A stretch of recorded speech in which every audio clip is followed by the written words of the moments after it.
Can't hear you. Was just thinking I forgot to plug the artist. Bad JoJo. John, you know the artist, so plug the artist because I always like to plug the artist when we play their music. Yeah, Besides, this was Natasha Bedingfield, and actually, there's multiple videos. The one I just sent you wasn't the one oh, with that wasn't the one with what we want. Well, it's we'll the get lyrics, it. but it was really it's the music, and you actually see the lyrics. How really it's cool how it fits with author's Quill. But her her this was in a movie. It was also a movie was based around this that I watched recently too. But it's amazing when she first came out that we tried to get her, contact her to see if we could get her to perform at our Rise of the Future gala. This was several years ago. We couldn't reach her, but it's an amazing song. It was such a great voice, but it's so Yeah, yeah. appropriate for writers. Well, Natasha Bedingfield. yes, it's and you and I like anything that's a little upbeat too when you're singing it. So it's always nice. It's always nice to be listening. Oh, by the way, that's John Goodwin, guys. That's Galaxy President of Galaxy Press, the big boss at Writers of the Future. I'll see him in a couple of weeks. He co-hosts with me here all the time. What do you mean, Johnny? No. He can host here anytime he wants, but he has a show that's before this one. Writers of the Future actually airs before this one, so it's on Mondays. Y'all can catch it right now, 4 to 5 Central Time on Mondays. But it's short lived. So it's been there for what, 2 years, 3 years? It's been there for a while. Yeah. So we don't usually move shows that have been, but he's surrounded by, how can I say this? Esoteric shows. There we go. That word will work. So we're moving him to Saturday where he's going to be surrounded by shows like this one. It should in the long run be much more conducive for all the shows here. I noticed I aired the Gray Zone today on what were we talking about? The Shroud of Turin. It did 3.4 million listeners. Of course, I've been advertising it all week. I was like, wow. By the way, you'd be quite interested in what yours did today. So I'm waiting to see what this is going to do. So, Dave, we have Dave Hankins on with us today. Dave, how have you been, man? You've been staying out of trouble. You're going to get into trouble. I can just see that. I've been trying to stay out of trouble and generally been doing okay at that. I've been doing a lot of traveling, gone to a couple of cons lately, and just working on Superstars. Where are we after Superstars? After Superstars, I went to Life, the Universe, and Everything. Good. I've heard about that one, but so wait, how many of these? I was with you as well in that one there. So wait a minute. How many freaking cons do they have in Utah? I mean, because I'll go there. Because I've gone there a couple of times to lecture for other things, and down a little further south. But still, I never realized Utah. I mean, it's the Mormon state. I mean, I didn't think they would be into all this stuff. Oh man, they're like that. We sell more books at our events in Utah than any other state. You call it Mormon state. I call it the most literate state. It's amazing. We have more winners there than any other state. Yeah, they're a very literate state. I think they're up in the 5% range. Yeah, I lectured at Brandon Sanderson's class at BYU, and I did several things at Utah Valley University. Just people really into education and literacy there. So Dave is like, he's from the literate state. Yes. Well, I like going there because I've done outdoor conferences. Yeah. I like because you can do outdoor conferences there. It's really nice. They did it in this little valley with all in this mountain, and man, it was just great, big screen blow up thing outside. I loved it, and there was no wind. There was the beautiful starry sky while you were doing the conference. I was like, this is just fabulous way to do a conference. See, down here you'd be getting eaten by. Well, hell, you'd be getting carried off by our mosquitoes or swampy. Just be sweating, rained on. Not a good thing for outdoor. That's why we have a covered football. But you've got mosquitoes and all that kind of stuff where you live. Oh yeah. I'm in Iowa right now, and summertime we get all the bugs because I'm about half an hour from the Mississippi River, which likes to flood. And every time it floods, all the bugs come out.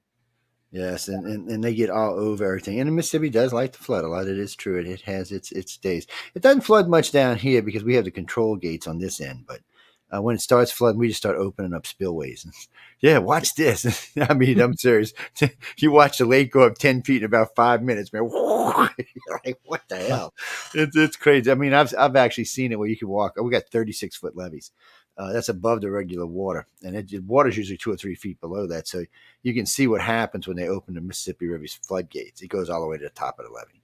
And if they didn't open the other set, it would actually top those levees. So it's crazy, people. Yeah, well, it snows a lot up north. What can I say? So where'd you go after Yeah. LTUE then, David? So after LTUE, I was back home to Iowa trying to catch up on life. So that had actually been a total of 3 weeks of travel back to back.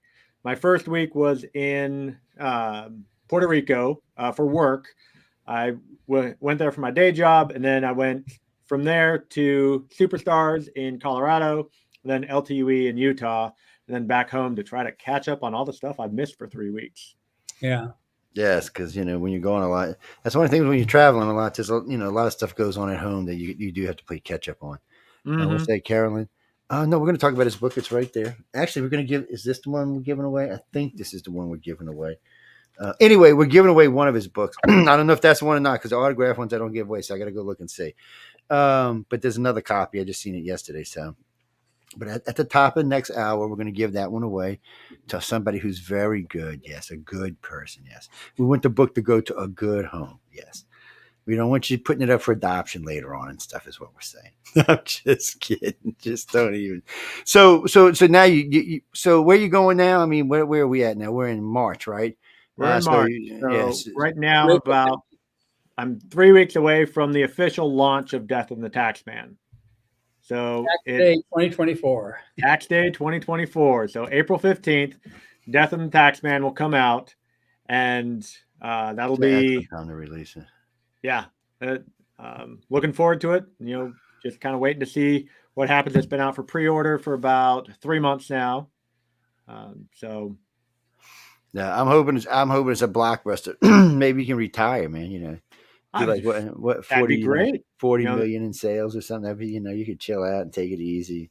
I don't think I'm quite to Brandon Sanderson's level yet, but well, in all fairness, I watched this guy yesterday. I couldn't believe he put this on there. He's building a flying car. So he's building a flying car, and the other guy is building an autonomous robot that just runs around delivering stuff all over the place. Gets out of your way. It's real cute. You can pet it and stuff and stroke it. It's really strange. But so he's actually on there now. He needed $200,000 to get this thing off the ground. I think he's at $500,000 right now. I've seen it on YouTube completely by accident. I was looking for something else, and these new things coming out in 2024 came up. I said, "Well, I'm a geek. I got to watch it. I don't have a choice. I got to watch it." There's a lot of interesting stuff on it. Look, I'm protesting. I want my George Jetson flying car. Damn it! It's 2024. I should have some kind of flying car, but I want the one that you hit the button, it folds up, goes in your suitcase, carried into work. People. George Jetson, you could power your house on George Jetson's car. Yes, that's what I want. I want one of those. Elon Musk's version is to build a car running on either another type of power that you can use to power your house, maybe hydrogen, maybe something else that can power anything. So you can park your car, use it, take it in there, use it, take it out of your house, wherever. It's a movable power source that is endless amount of fuel. I need that for my George Jetson car. Man, how do you think I'm gonna get to Mars? Anyway, Dave, I got to escape David and the Taxman here, man. So, I got to get in my George Jetson car. No, I'm not claiming it on my taxes. No, people. It's not going to happen. So, I mean, what was the motivation for this? I know. So we can talk about this more now because, we've already know you've won an award for it. Yep. So Death and the Taxman started out as a short story, which was in Riders of the Future. Volume 39 came out last year. And the inspiration behind that, it was actually at the same time, it was when Dave Farland passed away. So Dave Farland was the coordinating judge for Riders of the Future, and his loss really hit the writing community hard.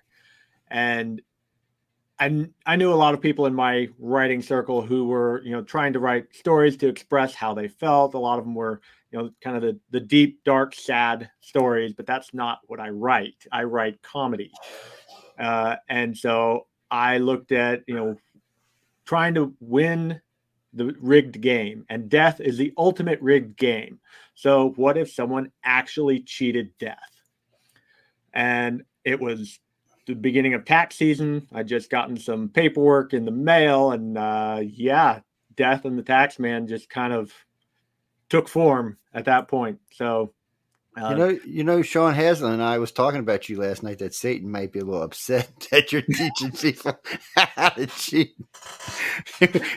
He's like, I said, man, he might come for him early. We might have to warn him tomorrow when I see him. Oh man. But I mean, so you get it, you get the idea, you lay it out, you roll it out. So you said, okay, I'm going to submit it to Writers of the Future. Yep. And so, did you think you were going to win? Of the stories I'd written to that point, it was the one I knew was the strongest. But I was writing a story a quarter, or I was writing more than that, but I was submitting a story a quarter. So I submitted it, forgot about it, and moved on to the next story. And so I already had my next story submitted before I got the call from Joni. And really? I was like, hey, Joni, I need you to pull a story back for me. So yeah, I submitted it, and as soon as I got the call from her that it had won, that week I sat down and started plotting out the full novel. Well, that's just excellent. I mean, he's talking about this right here, ladies and gentlemen. This is so y'all can you can already pre-order it. So where can they pre-order it? All the regular places. All the regular places. I'm gonna send you a link here in our chat. I'll put it on the scroll and screen on the bottom. Yeah. So that will take you to a books to read link that will go to all the places it's at, whether you're getting it at Kobo or Amazon or wherever, Barnes and Noble. It's got all the links for that. All right. Well, we're all talking. I'll go ahead and post it into our banners links. No, actually, Glenda's that's your name. No, I'm gonna post it in a minute while we're talking. Yeah, you'll see it come up in a few minutes and scroll and banner on the bottom of the screen down there. Yeah. So David, he's posting this thing, and so you've got Death of the Taxman, and I thought it was very clever how you took the short story and Hobbs and Jobs in around and turned it into a novel. So it's obviously you got the story there, but you built so much more in the middle of it. Mm-hmm. And is this to become a series? Because it definitely could. Oh yeah. This is going to be a trilogy. So I actually just posted today. I'm putting together the Kickstarter for Death and the Dragon, which is going to be book 2. And so this is planned right now for a trilogy. So we have Death and the Taxman, Death and the Dragon, where the Grim Reaper goes to hell in order to, have words with Lucifer because of some of the things that happened in Death and the Taxman. And he basically walks into a coup where Lucifer's been ousted and someone else is in charge. And he makes it, he's like, better the devil you know. He goes to save Lucifer. Yeah, the devil you know is better than the devil you don't know. That's right. And so that's book 2. I'm about 2/3 of the way through writing that right now. And then book 3 is going to be called Death and the Immortal. Wow. Okay. And then is Sarah going to be your artist all the way through? Absolutely. I've already started talking to her about Sarah's fabulous. Illustration for number 2. She's such a good artist. Mm-hmm. I actually got to get them on one of these days. Okay. Sorry, guys. I'm just making sure this is right. So when I put it on there, everybody actually sees what they're supposed to see. There you go. If y'all want the link, guys, it's right there. Scrolling across the bottom of the screen. And if I'll get you when we're done, send me an email, Dave. Remind me, and I'll add it to the website. I always tell people when they're doing quick starters, send them to us. We're actually going to start a new page just for that kind of stuff. Because right now we just put them on the bottom of the page. But I can't tell if you get 1 visitor, 500 visitor, 500,000. I never know. I've given up trying to figure out who goes where anymore. It just aggravates me. I see one do really well. Like the other night, Michelle's one spot just went off the chart. The other one didn't even move. I was like, you got to be kidding me, man. So I started talking to other stations and other big hosts, and they're like, no, they're pretty much the same way. It's hard now. Ever since COVID, it's been weird tracking how things go. So now you're out now. So you're gonna. So what you're gonna do? You should do like a trilogy or something and put them all. I'm doing a trilogy. Oh wait, I missed something then. Okay, that must have been when I was typing. We talked about volumes 2 and 3 that he's already got them all named out. So the next one sounds really interesting here, where he goes in there and there's a coup. Yeah. So the second one is Death and the Dragon, which the Lucifer in the Bible and other texts is referred to as the dragon sometimes. And so That's Death and the Dragon, where Grimm goes into hell and stumbles into a coup and ends up having to rescue Lucifer.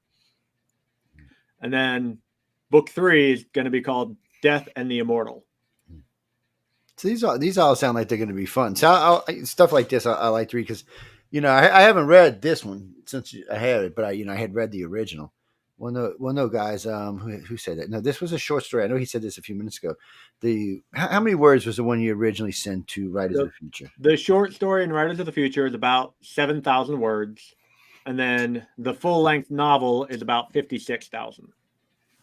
Big difference, people. That's a lot more material. So pick it up and read it.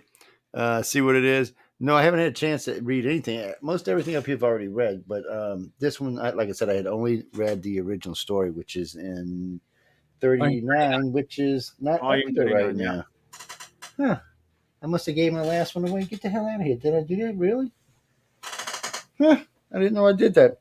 Well, anyways, in volume 39, I'll put one of mine up there so y'all can see it, but I don't have no more to get away. I just realized, no, I gave away a lot of books in the last 3 years, man. I mean, a lot of books. I think when I was talking with Michelle, over 6,000 books in the last 3 years we've given away. It's a lot of books.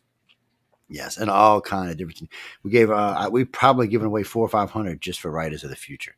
And then a couple other companies we do business with, they give away books. And then authors sometimes will send me just a case of books and say, here, will you give them away over the holidays? I'm like, sure, no problem. And or my favorite thing is I'll give one away and say, why don't you buy one for your daughter or your granddaughter or something? We'll do a specialist. I'm like, buy 2, get 2 free. What's that, Carolyn? Who, Dave? No, Dave's got like 5 kids. One. I got maybe one 6. kid. He might have 6, man. I don't know. No, we were talking about, so we got a new thing on the station. Everybody has at least 5 kids now. We don't care who you. John's got 25 kids, so don't feel bad. You just a beginner, man. I'm just trying to catch up to Joe. Yeah, I got like 55. Right. So we were. Sometimes we get in some really dumb conversations on the News and the Flip Side show. Derange, no, I will be. I'm glad you brought that up. I would have plugged it at the top of the hour, but I have several speaking engagements over the next 3 months. It's several. Yeah, I've got, let's see, I'm on fine. About 17, 18 speaking engagements over the next 2 months, 2.5 months. Yeah. It's spring. People want to talk about aliens. What can I tell you? I don't know why. Look at the 3 of us. We kind of look like aliens. Hello, we're coming for you. I'm just teasing. God, these people are insane right now. So I mean, how do you plan out your year? So, I mean, what all right, I'm going to get into some personal stuff here. Sure. Yeah. So how are you supporting yourself at the moment? So my day job, I work for the U.S. Army as a contractor. Yes. I do logistics inspections of U.S. Army garrisons around the world. So that was my trip out to Puerto Rico. I was inspecting the Army garrison there. So it's ironic that I wrote a book about an auditor, and then I picked up a job as an auditor. Life sometimes imitates art, remember? Yep. Or sometimes it's the other way around. So, how far? Okay, how far you need to go as an author to get yourself where you can just kind of just move? Because I understand because I do a lot of stuff, and it's hard for me sometimes. My day job interferes with some of the stuff I want to do, especially when I'm doing hosting or guesting or lecturing and stuff like that. It gets in the way sometimes, it's just, you got to live. Unfortunately, you got to pay your bills and got to pay the mortgage. Yes. I can't find no sugar mama nowhere. So I'm just stuck. Actually, my wife won't let me have one. So I guess that's what it really is. But really, truly, so what you think? A year, 5 years, 10 years? I'm just being a pain in the ass. The goal is to ultimately pay the mortgage with writing. But I agree. I don't expect that to happen overnight. Most people, from people I've talked to and studying I've done, most people don't become overnight success. And even those who do, then you have to follow it up with something, because everyone always wants to know, hey, what's next? Yeah, you're only as good as your last thing. I mean, it's unfortunate the way it is. Authors that are making a dependable income usually have a backlog of titles that are, slowly selling a bit here, a bit there. And so that's what is paying the bills regularly. So coming out with one book, even if it's a great, fantastic book, that's not going to pay my mortgage for the next 20 years. So you need books 2, 3, 4, all the way up. That was that whole conference in Las Vegas called 20 books to 50K. You need to have, once the person goes, God, I love this author, what else has he written? Then your backlist can just constantly be being sold without having to pay any money to promote it. You're just spending all your money on the current book that you're doing. You can really go on that. So that's you definitely need to build up a backlist. Yep, which is my plan. But got to start one book at a time. And I've also got my backlist of all my short stories that are out there. Last year, I had a total of 8 stories that published, as well as a couple of reprints. And so I'm working on it. Eventually. I was just, when you said you couldn't show a volume 39 there, I just texted Sarah. So she's going to have another couple boxes of books coming out your way now. You got to love Sarah. Wait, I'm going to see her soon. I got some words from Miss Sarah since I ain't got no pictures. Me and her got to have a talk. Y'all, if y'all don't know Sarah, y'all one day, if you ever go to one of the conferences, one of the cons, be sure to ask for Sarah. Tell them, wait, say Joe said to ask for Sarah. Yes. What do you mean? What she give you? No, she probably won't give you a discount, but well, she might. You never know. She's in a good mood. She might. Yeah, if you leave me alone, I'll give you a discount. But just tell her when you go in, because she's her and Emily. They could sell holy water to the Pope. I'm not kidding you. No, and I mean this in a good way, not in a bad way. But it's true. But so walk up and say, "Hi, Sarah. I'm interested in this now."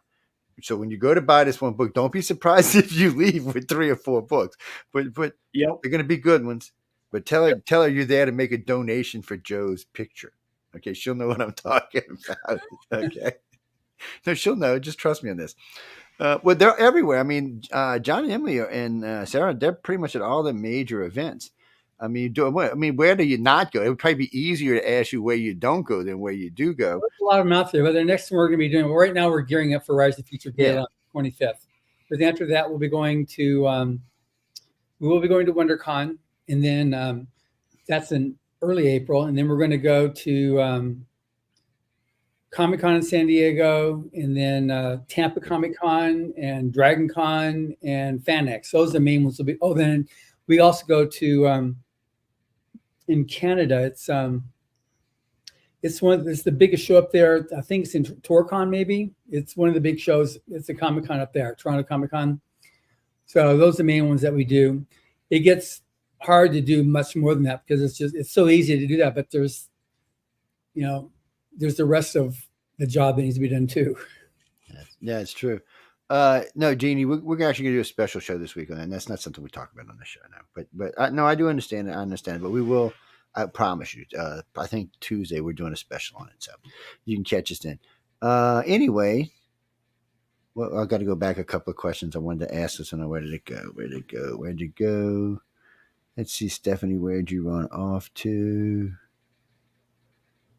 Oh, anyway, so Stephanie's like, so what she's basically asking you is, how do you actually get creativity? Are you like just sitting there and just like slaps you inside the head and, hey, write this, or where do the ideas come from? Yeah. Where I mean, how do you find your inspiration? Is what she actually wrote. So a lot of my inspiration comes from life itself. So like Death and the Taxman, it was the events around my life at that time led up to the story I was writing. I wrote one just this past week, a short story for an anthology call that the call was very specific. They are looking for science fiction offshoots of humanity. So humans that have become slightly different, looking at the offshoots. And I was like, okay, that's a very interesting idea. And I take that inspiration, took one of my worlds that I've already created and went, how would that work with these characters? And came up with the story. So yeah, a lot of my inspiration just comes from the world around me. The very first short story I sold was called A Properly Spiced Gingerbread. And I was in a master class with Wolf Moon online, and it was one of those where he gave a prompt and we needed to come up with an idea right away. I'm sitting there at my dining room table looking around going, I need the idea. I look into the kitchen and I was like, there's the oven. Someone baked something in the oven. Gingerbread Man. Here we go. That's my story. And it became my first sale. See, I would have thought that was a cookbook, man. That title. I'd have been going, wait, what? I'm not buying. That's a damn cookbook, man. Oh God. So wait, you know, and I ain't gonna tell you to finish it out because that's still for sale, right? You're still on the market, right? I mean, it's still available to purchase, is what I was asking. Yeah. Okay. Yeah. Because I was going to ask you another question, but then I decided not to because if it's still available, we don't want you giving nothing good away. You know, some of these readers are smarter than y'all think they are. They figure out stuff pretty fast. I got to say, we got some sharp ones that listen to the show. Well, I'll tell you the one that I just wrote this week. The world that it's in, I call the Rat War Saga. So basically, lab rats that scientists were putting microchips in their brains, trying to figure out how things work. The lab rats took over the lab, then took over Chicago, and the war was the humans trying to take Chicago back. See, that sounds like something like out of a Mutant Turtles thing or something, man. Yeah, maybe a little bit. Oh, Janine, if you don't know what the Mutant Turtles are, I'm not even going to try to explain it to you. Just no, I'm not talking about real Mutant Turtles. Just anyway, just don't worry about it. If you got to know, type in Teenage Mutant Turtles, and that'll help you out as long as you go. Yeah. But that story, it just came out. It's Milo Piper's breakout single that ended the Rat War in the LTUE benefit anthology, Troubadours and Space Princesses. Wow. How cool. Yeah. So you can get them all the usual places, Amazon, Books a Million. Mm-hmm. Okay. Yeah. And if you go to my website, which is, up there on the screen, davidhankins.com, I've got a link to all of my short stories. Some of them are free to read on the internet, depending on what market bought it, and others are in anthologies like this one. Jerry Lee, what are you talking about? Oh no, she was the one we were talking about earlier. She's at Sarah. She's actually not. So we were talking about two Sarahs actually. No, one of them's an artist, and she was a winner. She's actually quite good. She's a winner with this piece of art that she did for the short story that was in 1939.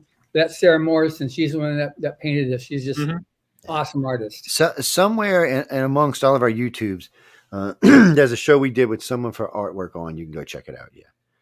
No, she's good at what she does, and she's very chatty. So it's one of the reasons I like her. She's not scared to say what's on her mind. It's always a plus. Well, when you do media, you want chatty people. You don't want people like you ask them a question, they go, okay. Sending you your crickets. That's just that doesn't work. So it's fantasy. Yeah, I mean that kind of stuff. Once you hit the ejection button or something.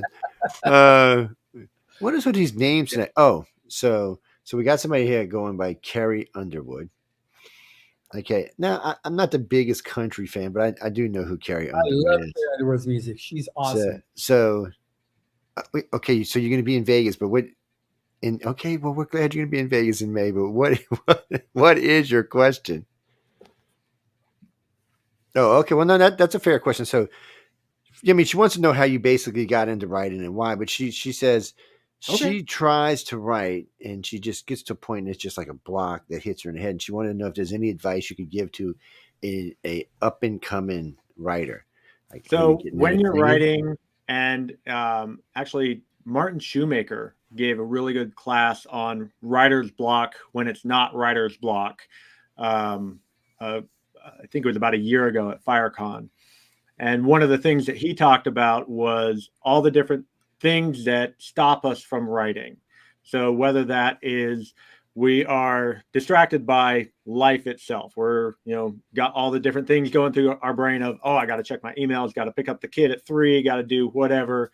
And that's not letting you focus on your story you're writing. So you've got to go fix whatever the thing is, get that to-do list out of your brain so you can focus.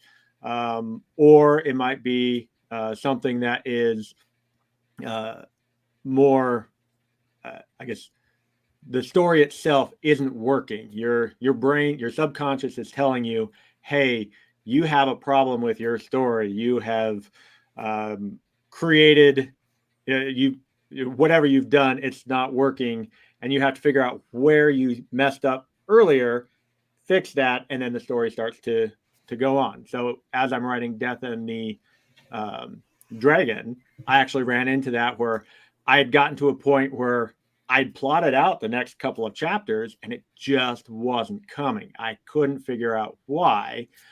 And then I realized that one of the characters, I had them acting in a way that was not normal for them because I wanted the plot to progress in a certain direction. I changed the interaction so that it was them acting like they normally would, and suddenly things fell into place completely differently than I had planned, but my brain was stopping me from going forward. So I guess my recommendation for someone that is running into those blocks, try to take a look at it from a different perspective. Look at it from the side, try to figure out what it is that is stopping the story and come at it from a different direction. Heck, write the ending and then work your way backwards. There's lots of different ways that you can, come at a block.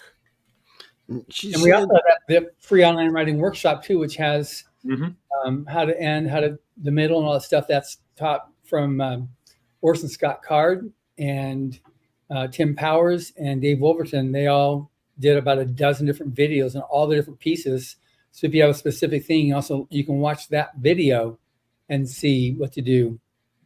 Yep. Those videos, that online workshop was my introduction to the craft of writing, because I started out in the oral tradition, telling my daughter bedtime stories in an attempt to get her to go to sleep. And I would steal from the classics, Disney or whatever. I'd chuck the protagonist, stick her in, and, suddenly she's the one saving Sleeping Beauty. And those stories progressed into a full novel. And I was like, oh, this is really good. Then it became 2 novels. And I was working on novel 3 and thought, I'm going to start submitting these to agents. Agents didn't even respond. Like I had maybe 2 or 3 that said, I got a form letter, thank you, no. And so I was a little disheartened, decided to move over to short stories, and I found Writers of the Future. I found that online writing workshop and took it and went, oh, there's so much I was missing. And yeah, that was there's really a lot of information in there. A lot of information, and it's really good, and it's actionable information stuff where it's, hey, here's a class, and then here's something for you to do. Go write, this part of your story. Yeah, and then come back and take the next one. If you do all the different exercises, you end up with a short story when you're done with the class. When you're done with that course. And I did, and that short story was my first submission to Writers of the Future, and it got an honorable mention. And then about a year and a half later, it sold to Unidentified Funny Objects 9, and was in that anthology. So that was Hell's Bureaucracy, which is actually in the same world. It's got some of the same characters that are in Death and the Taxman. Sounds like, yeah. Oh, that's way cool. So what was that? What was? Oh, so her part 2 of the question was, if she can't get past any of this, and it's writersofthefuture.com, by the way, ladies and gentlemen. I'm gonna post it in a second, but if she can't get past any of this, would you recommend her using like someone to write the book for her? That ain't cheap, by the way, ladies and gentlemen. It says, so I guess what she wants to do is, so wait, you're going to recite everything and write it down and then give it to someone to write. Well, you done wrote the book. You just need it edited at that point. I'm confused why you'd even do that. I mean, I could see if you wanted to get on the phone with somebody for hours and hours and hours and hours and hours and hours and hours and have them write the book, that might be a little bit different. But if you're going to write it all down, then you're going to give it to somebody, you wrote the book. If she really is a high-profile person, that's Carrie Underwood. Is that the real? Yeah, and see, I'm still not convinced she is. Yeah, you can get mad at me, but I'm still not convinced who you say you are. It's not uncommon for high-profile people to get someone else to ghostwrite their books. It's actually quite common. They've got a story they want to tell, so they have an autobiography, and they get somebody else to write that for them. or a biography. So that's, and there's a lot of people that do. Several of our judges do it. And then there's so that's it's not, their goal isn't necessarily to have written a book. The story is to have a book about them, if it's not a biography or something about their life's journey. That's a lot of that stuff. Dean Wesley Smith is probably, he won't tell you who it is, but he's done some major New York Times best-selling books were written by him, even though they're in somebody else's name. It's what's that, Christopher? Well, I thought about hiring somebody to write it, but actually, I had a couple people offer to write one for me. But and we've got, wherever it is in this studio, there's 3 books completely outlined. I don't know. I always felt like it was cheating, and then in the end, it's really not what I want to say, because any author is going to, let's change this, or let's do this, or let's do that, or, which I understand. They're just trying to make it better. But I'm just not feeling. So if I can't get it written, it just won't get written. Y'all just have to go listen to the archives. Yes, come on. I've posted. I done lost count, over 1,000 archives, over 3,000 hours of information y'all can go listen to. So what do I need to write a book for? Anyway, moving on. Okay. You did in less than 3,000 hours. Huh? Because we can get your story in less than 3,000 hours. Yes. Oh, but you can't get all that information that goes along with the story. You need those extra hours. Kimberly Ray Haynes, Hanning. What, you got an H in it? Look, girl, straighten that name out. Anyway, don't worry about it. Where are you from? Pittsburgh. What part of Pittsburgh? Philadelphia. Well, I feel for you. I'm sorry. I was just kidding. They just basically want to know why you like writing comedy, because it's fun. I write lighthearted fiction because that's what I like to read. I do also read, action, adventure, fantasy, and sci-fi. But the lighthearted stuff is really what I enjoy. I was talking to someone else today about Terry Pratchett and his Discworld books, and just things that make you laugh while showing you a different aspect of the world. And that's what I like. I'm an optimistic, positive person, and there's a lot of grimdark out there, a lot of dreary stories, and it's not me. Yeah. So I think there needs to be more humor out there. Yeah. Well, satire also gets into the humor. Yes. You can write satire, the humor. Yeah. Satire really bitter, but like Herbert's last book they wrote was Mission Earth, which is a total satire. And once you get into it and realize that, don't worry, there's nobody that was spared. You can just have a good laugh at just the frailty of society. But have you read any of Jodi Lynn Nye's books? Oh yeah. Yeah, she's great. She loves humor. She's awesome with that. And so when I saw your story come out, okay, good. That's, you're going to be one of Jodi's teacher's pets or something like that, because she loves, humorous. Yeah. Well, so I actually got Jodi for my cover blurb. Yeah. She was my cover blurb for Death and Taxman. Is a humorous, exciting, but touching story that moves like, well, a bat out of hell. Yeah. No, it's good. I love her stuff. Her what was it? It was Fantasy 101, or no, it was Mythology 101. Mythology 101, yes. Yep. Yeah, I read that one before I did the podcast with her, my first podcast with her. Now I do interviews with her on Rise to the Future as a judge, but at that point it was just to discover. Yeah, that was the first one of hers I read too. It was really good. Yeah. Where the hell is this? Ananazi. And Ananazi, what do you want? Where are you from? It's not an American name, so where are you from? Singapore. Well, I wouldn't have thought that was. Anyway, how are you today? Hope you're enjoying whatever it is. What is it? Sunday over there, right? Well, not. So we haven't read it yet. We need to read it. She wants to know why was a taxman being killed? So the story is about the Grim Reaper trapped in an IRS agent's dying body. And then he has to regain his powers before he dies and faces judgment for his original sin. So it opens up with the Grim Reaper who has come to reap the taxman's soul. He's dead. Nobody escapes this world alive.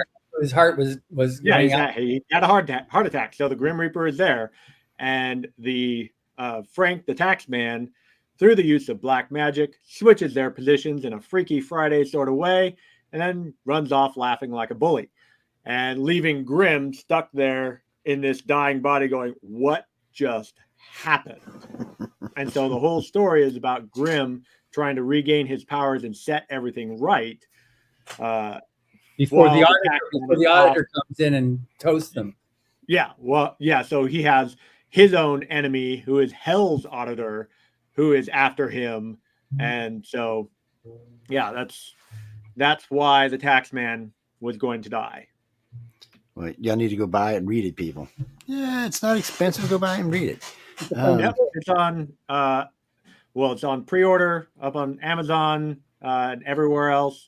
You can get the ebook for $5.99, paperback $16.99, and hardback $29.99. Well, Kimberly, go buy a case and send it to me if that's what you want. Yeah. You just said give books away. Okay, we'll buy a case, send to me, and I'll give away the whole case, one at a time. Oh, you mean you want me to give you a free one, huh?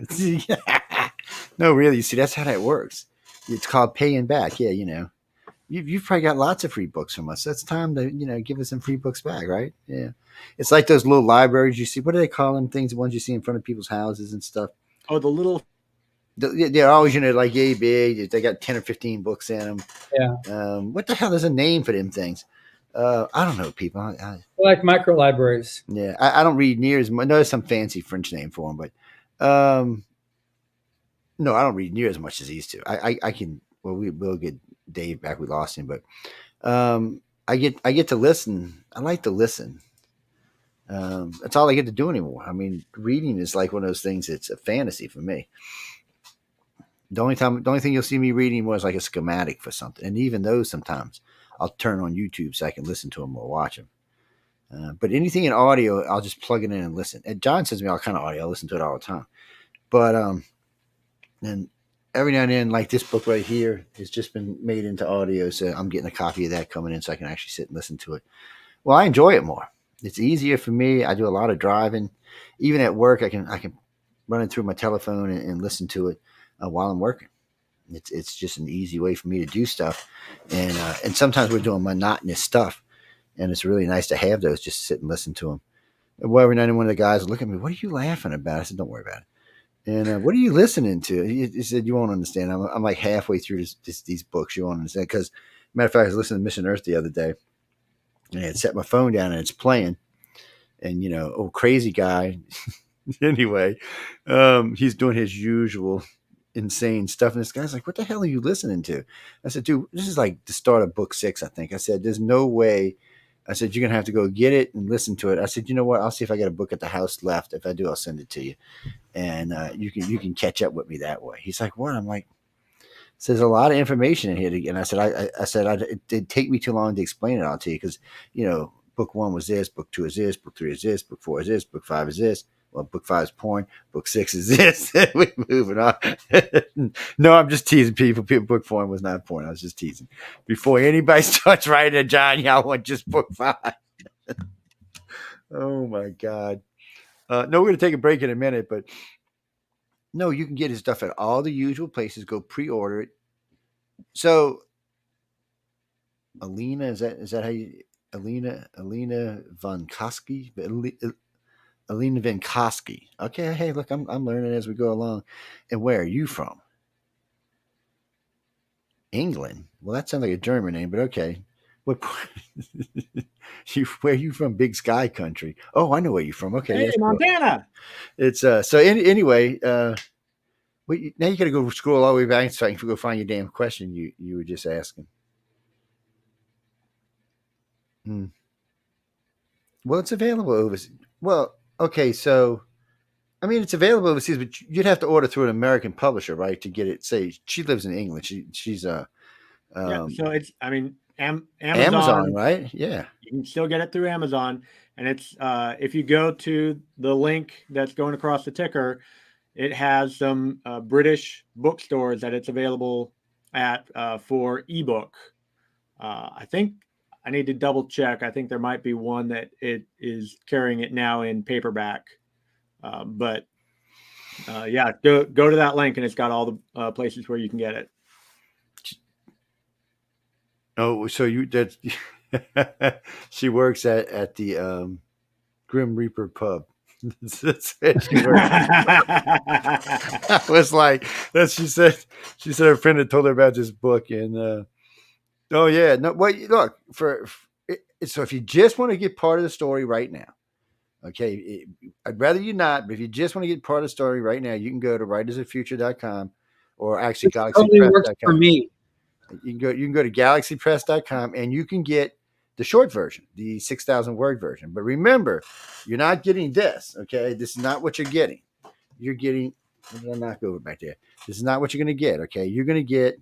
Damn it, John, throw your 39 up there. You're going to get book 39. So what you're going to get is you're going to get. There it is. There you go. So David put up. So you're going to get this story, the abridged version of this story, really, and then. But there's also 11 other stories in that book that you also get as well. So keep that in mind when you're thinking about which way you want to go, or you can go pre-order it and this way. Either way, I mean, do both, or you can do both. Yes, I would say do both, because then you have Writers of the Future 39, which is a lot of fun to read. What do you mean? Which one's my favorite? I'm going to sit down and do that real soon. After I read through 40, I think I'm at 26 or 20. Anyway, I'm somewhere in the 20s on the books I've gotten for them. And I'm going to go think about which one I like the best, because there are some stories I'm particularly fond of. This is one of them, by the way, but there's some other stories that I'm particularly fond of. And a lot of those stories do have humor in them. Even though they have some kind of darker stuff in them, they do have some humor in it.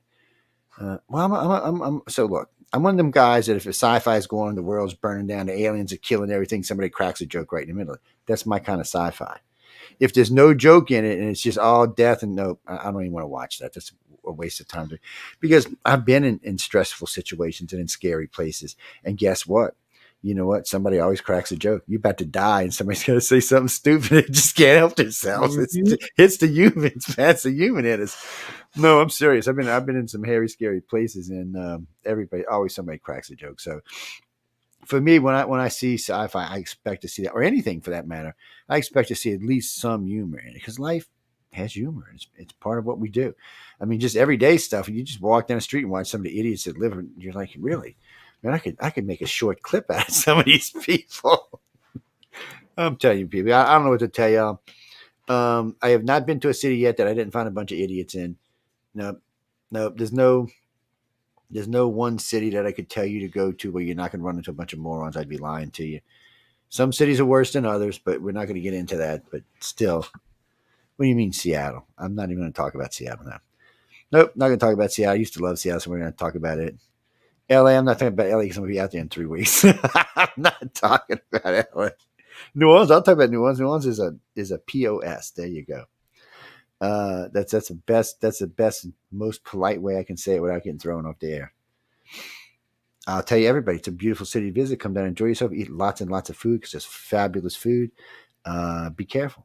And if you know someone, it's much better down here, because we can show you where to stay away from and where you're less likely to get mugged.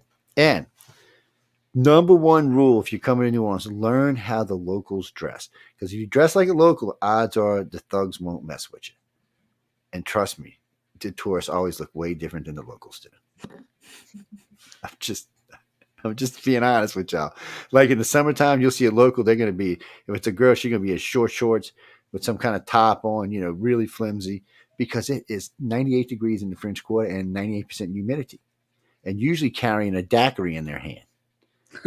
Out of towners will be in jeans and long sleeve shirts with some kind of cocktail in their hand. No, people. See, right there, we know you're not from here. First rule, buy a daiquiri. Yes. Right off the bat, that makes you look like a local because you got a daiquiri in your hand. Because we know it's the best thing to stay cool in the summertime. Martha Ray, what do you got for us? So you have book 39? So you read the story? You read all the stories? So what did you think? let me before we even go there, let me ask you: was there any stories in the book that you didn't like? Just tell me, right? You can be honest with us. John might cry, but I'm not going to. So you enjoyed the whole book, right? Good, thank you. And so you like me. Yeah, see, the stories I picked didn't win first place. I thought for sure. I've never picked a story I've never picked a winning story. I have. This will be the fifth one that I've. No way. I have not picked not one right. No, I don't know what it. Not art or I don't even get the top three, man. It's just sad. It's a good thing I'm not picking them. Yeah, that's all I can say. Well, this one was interesting because I had read this, and the first time I read the stories, it's kind of like whoosh. And then I'll somewhere along the line read them again. And then on the airplane, I always bring the book with me on the plane and read coming in. And the stories I'm most interested in, I'll read back. I'll read them more in depth, and then I'll go through them. But I need to read them just because when I'm asking questions the first time about a book, I like to know what's in it so I don't look like a complete moron. Well, what was this about? Well, if you'd read the book, you'd know what the hell that was about. You just, yes. Well, no, and I've also taught these authors how to call out hosts that say, "Oh, I read everything in it." Really? Well, let me ask you some questions, Mr. Host. Then after that, the host is really nice to you the rest of the night. They're like, "Oh no, well, yeah, I only got to glance through. Yeah, you'll hear some BS, but I don't know if that's a real Carrie Underwood, guys. I mean, she's been hanging out with us now for a couple of weeks. She swears she's who she says she is. She's on my Instagram page. Her Instagram page is the Carrie Underwood page, but I still Carrie, if you for real, send me some VIP tickets to Las Vegas. No. What? I mean, come on. I'm in the media. I get free stuff all the time. I'm part of the media. I will give you all kind of good press. Oh, yes. I will make all my hosts, all 40 of them, advertise you for the next couple You haven't even learned one of her songs before. Yes, I've heard some of her songs. Well, send me 2 tickets so I can bring John with me. There you go. Yes. What do you mean? Yeah, he's married, but I'm just going to bring John with me. His wife is working. She's busy. Yes, getting her to go anywhere is like pulling. She's busy, man. I'm telling you, the woman is busy. You just want to get us in trouble. No, but seriously, if you are who you say, I mean, I know you sent me pictures and stuff, but I'm very skeptical is all I can say. I'm as polite as I can about she is. I love Carrie Underwood. I think she's an amazing voice, and I love her songs. So yeah, she's a lot of fun to listen to. Even if it's not Carrie Underwood, I'll plug Carrie Underwood anyway. She's an amazing artist. So what do you mean play one of your songs? Oh, you see, that was just dirty. I don't have nothing queued up for yours. Yes, you see. Well, maybe I might. We still got a couple of minutes. Anyway, let me get back to some other questions. We got Van Buren, Van Horn. Is that how you say that? Obviously, you're somewhere in Germany or somewhere like that. Oh, Berlin. Oh, you know what? I haven't talked to anybody in Berlin in like 4 years. We used to have a lot of people come out of Berlin and talk to us. No, I don't know why. Play Du Hast. We're not playing Du Hast for this show. We are not. It's not. No. We're not playing that. I thought you had a serious question. What do you mean he can write? Well, maybe he can, but that ain't got nothing to do with what we're talking about. He probably needs to find David's trick in this book to figure out how to cheat the Grim Reaper when the time comes. Have you ever listened to that man's music, really, people? No, it's high energy, but you need to listen to the lyrics, is all I'm saying. Yes, sometimes you need to listen to the lyrics. I'm just saying sometimes you need to listen to the lyrics. Toby Keith, no, he passed. I'm sorry, guys. We use some of Toby Keith's music because we on the other show we use a lot of patriotic stuff sometimes. So some of his music does get in there, but he's on the other side. He's aggravating the Grim Reaper is what he's doing. Probably playing his guitar way too loud. That sounds like Toby to me. It sounds like Toby to me, man.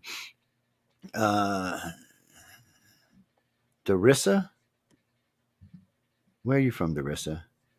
Venezuela. Oh, you're what's his name? You're Chad's friend, right? Yeah, my cousin. Yeah, he's nobody's killed him. He's still mayor up there. Is he really? I'm just he stayed. I was surprised. The man got courage. He stayed after the coup and everything. No, he told me he was doing okay. So what's up? So you're talking about writing? Okay, that's not what these guys do, but they might be able to give you some advice. So you're talking about writing in the moment, not nonfiction. I mean, not fiction, but nonfiction. Is that what you're talking about? because you're there, you want to write about what's going on and you want to send it out. These two could tell you more about it. I'm not a writer by any means. I do media all the time, but as far as writing nonfiction, I wouldn't even be able to tell you where to start. What do y'all think, guys? Should she even be doing this in Venezuela? I mean, for me, I'm pure fiction. I've written one nonfiction article, a blog that was on Writers of the Future, and everything else I do is making up worlds based on ours. So yeah, I'm not really the one to ask about journalism type questions. Yeah, I would tell you do a podcast. It'd be easier.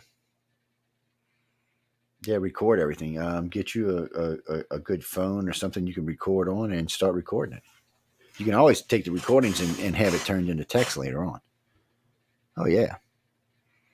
Like I said, we don't really do that kind of journalism. We do some news, and that's on Friday nights, but that's about all we really mess with. Getting into the kind of stuff you're talking about gets people here shot. Yeah, so yes, we're not really into that. Science fiction now. You want to do some science fiction? That's a whole different thing.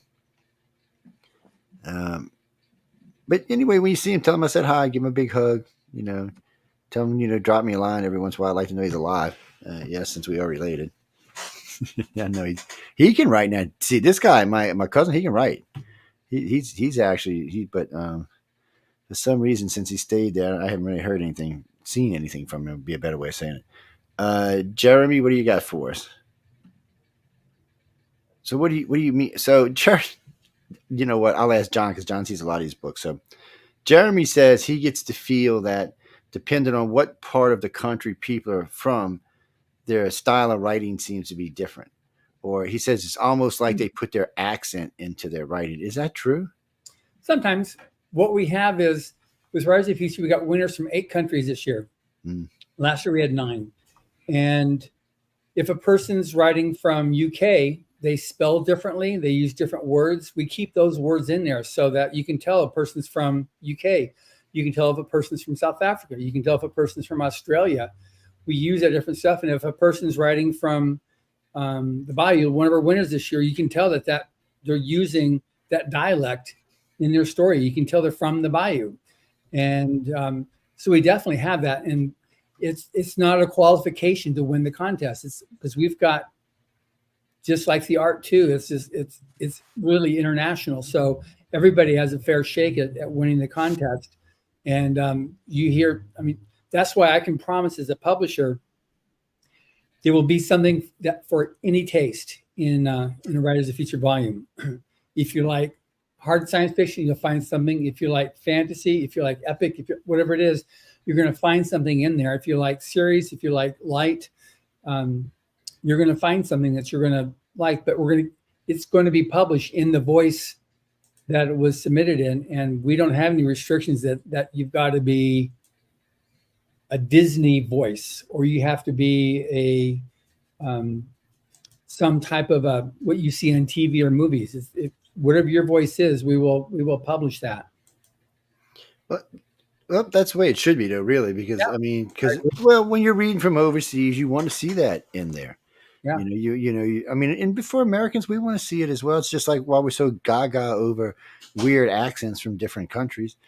I mean, it's weird because I know anytime I'm doing my show, like when somebody calls in from England or anywhere in the UK, for that matter, Europe, they're always like, "God, I love your accent." I'm like, "Really?"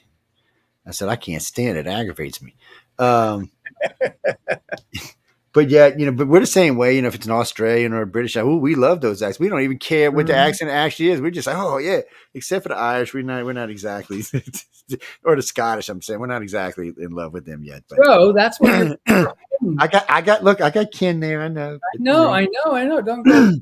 Don't go spitting on your Ken's. Oh man, look, I was a good friend of mine's over there. I had him on. He owns a castle, really nice guy, really wealthy guy. We got him on air when they were talking. He's been a big follower of ours for a long time. He goes, we're talking. I said, I said, Neo, do you know English? Yeah, I'm speaking English, just not English I've ever heard before, man. I said, I need a translator. So he goes, I hear him holler, and his girlfriend comes down. She's American. And she said, yeah, I had a hard time first year. I didn't. And when he asked me to marry, he had to ask me 4 times. I didn't know what the hell he was saying. I was like, she said, everybody in the pubs look at him like, looking at me like, are you going to answer him? And I'm like, I said, oh Lord, that must have been embarrassing. She said, oh yeah, but he asked me the 4th time. I realized when I seen the ring, I realized what was going on. I was like, okay. No, but he's a lot of fun, but his accent is thick. And when we get together, because we both have heavy accents, oh my God, I feel for the audience. Well, I've got people over here in my office because we got international here. When they hear you talk, they're like, what did he say? Yes. What is he saying? He knows speaking English, John. Oh no, he's got some people with some serious accents over there. Yes. Yeah. Especially comes across a serious accent. Well, no, LA people don't really have an accent, guys. No, not really. Not like the rest of the country. There's not like Naukas or Cajuns, or some of us have particularly thick accents, like especially people in New York and Louisiana. That Florida, not as bad. You're getting Florida, the accent's not that bad. It really isn't. No, Florida, the East Coast mainly kind of speaks from Miami all the way up to about DC.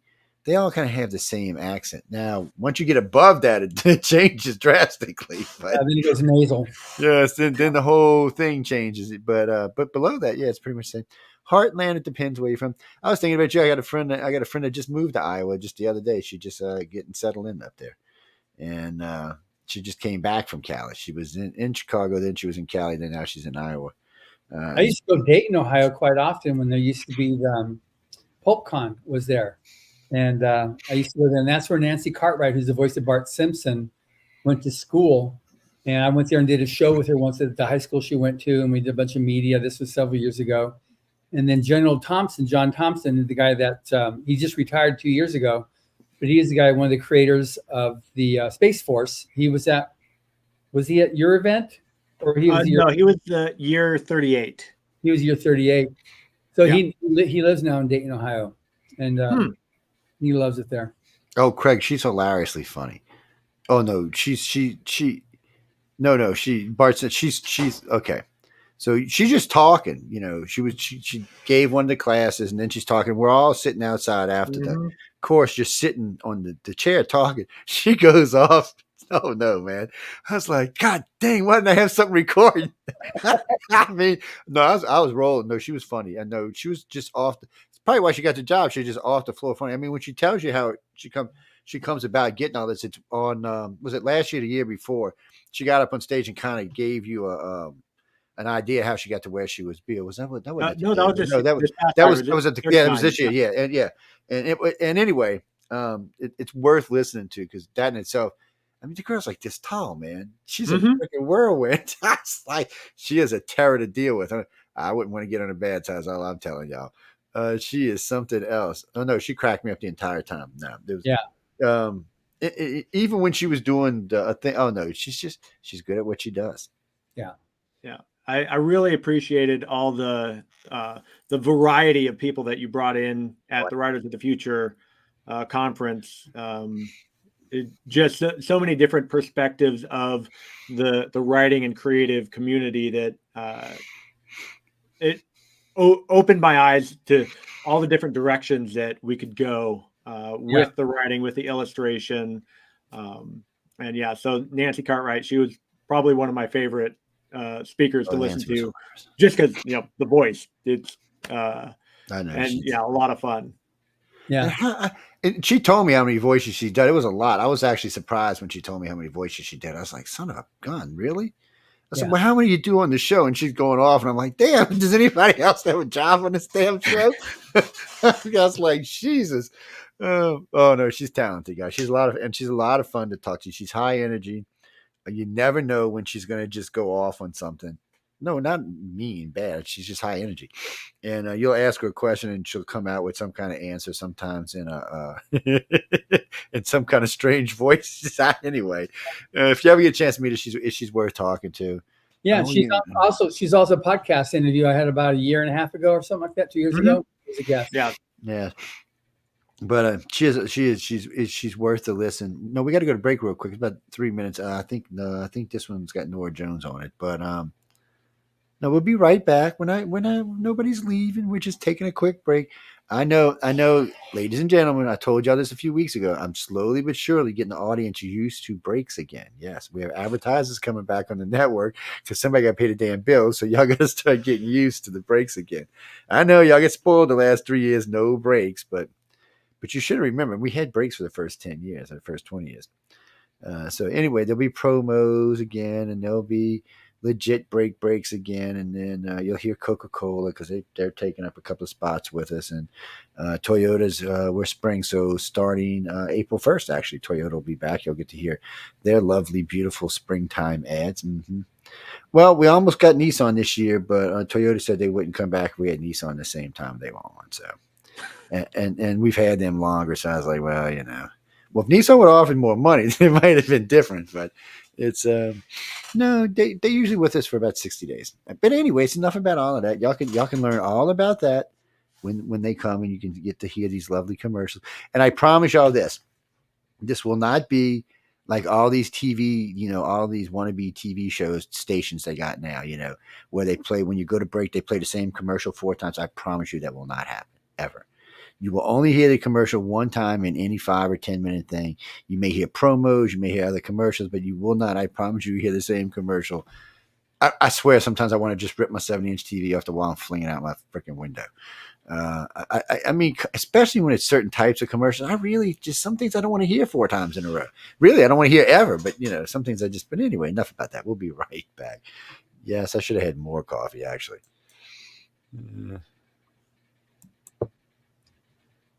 Okay, what the hell I do?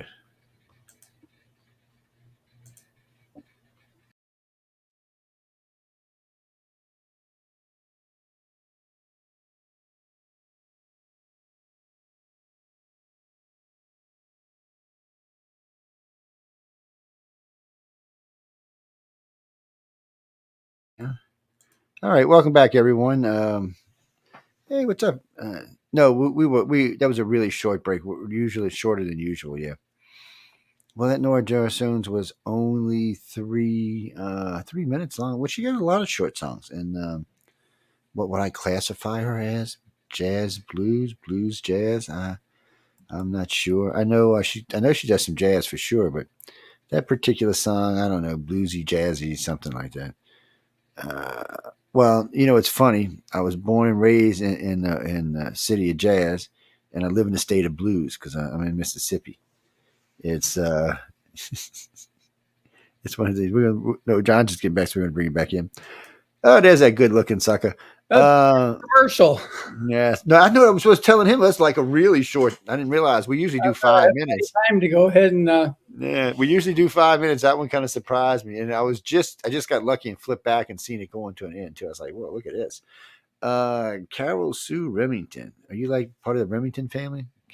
Will you send me a free rifle? Joe, Joe, want some freebies, man. I need some freebies. Look, we're living freebies. Hey, look, we're living under Joe Biden's thing, man. I used to not need freebies, but these days I need some freebies. I'm not going to vote. Honestly, I'm not going to get into that on this show anyway, but probably not. Anyhow, no, you want to hear all that stuff? News on the flip side. We're actually talking about doing a 1 hour version during the middle of the week because it's just been so much news and so many polls and stuff like that. But you should go listen to last night. Listen to the last. If you're only interested in polls, listen to the last hour. You're going to love it. I mean, it depends whose side you're on, but you're going to love this regardless how it goes. But you should go listen to it. It's a lot of fun. Oh no, the guys were on cue last night. Well, we play a lot of good music on there. But none of it, well, because 2 of the hosts are really, really hard rock grungers, and the other 3 hosts are kind of rockers anyway. So it's not, we're not allowed to play softy music on that show. That's the only way I can say it. No, I have such a wide variety of music I like that. I had a lot of people I've had a lot of people in my life, and everybody listens to different music. Plus, I was just telling Dave, I was born in the city of jazz, and I live in the city of blues because I'm in Biloxi on the Gulf Coast. Yes, I mean, I love music, and New Orleans is full of it. Yeah. Everywhere you go, somebody's playing music, even on the streets. It's just you just get used to it. And then like one of my daughters drove me crazy because she loved Madonna. So I can't stand this chick. She drove me crazy. So I actually now like 6 or 7 songs. Oh, we're not going to go there either. We're not talking about Britney. I dated Britney. We can't talk about her. Moving on to something else. Yes, no, that's the thing. That's what it was. I was her father's contractor, and she was 18. She was legal. Thank you, people. And she had a boat. Want to go take for a ride for a boat, and then we dated for a while. That's the truth. Look, I don't post these things. I don't know where this shit comes from. Oh man, no, it gets far worse than like that. I like the one that I'm the general in charge of all alien abductions. I mean, all military abductions in the country. So before we move on to real stuff, just to clarify, if that was true, I would be filthy, stinking rich. I wouldn't be doing this anyway. Sometimes, no, there's lots of dope. That's way better than those out there. We're not going to get it.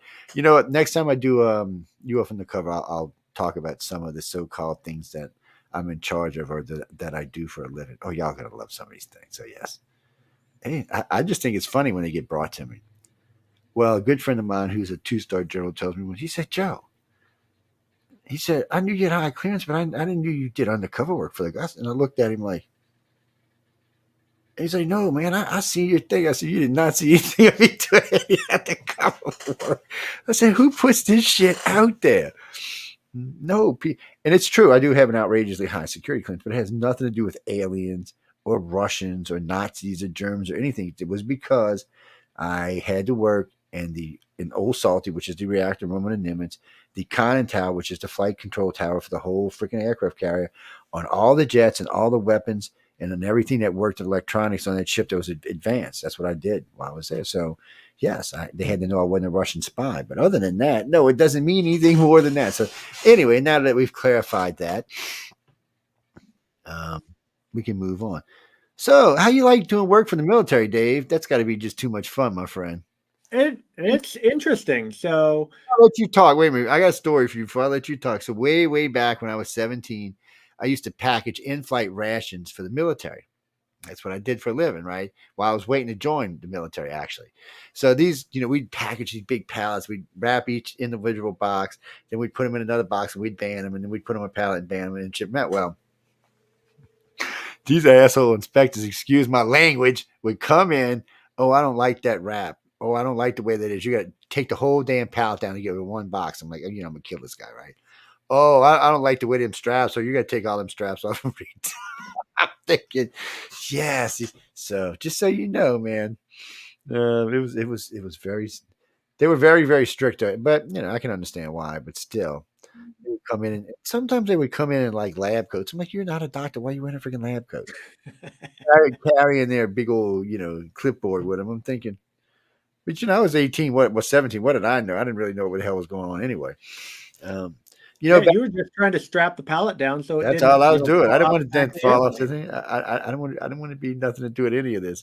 But you know what, guys? Back then they used to give you Libby's fruit cocktail, Hershey's chocolate, all kind of good stuff was in them damn rations. Well, since I live in the South now, we have to deal with hurricanes. I see what you get in rations now, and I'm just telling you, I'm not impressed.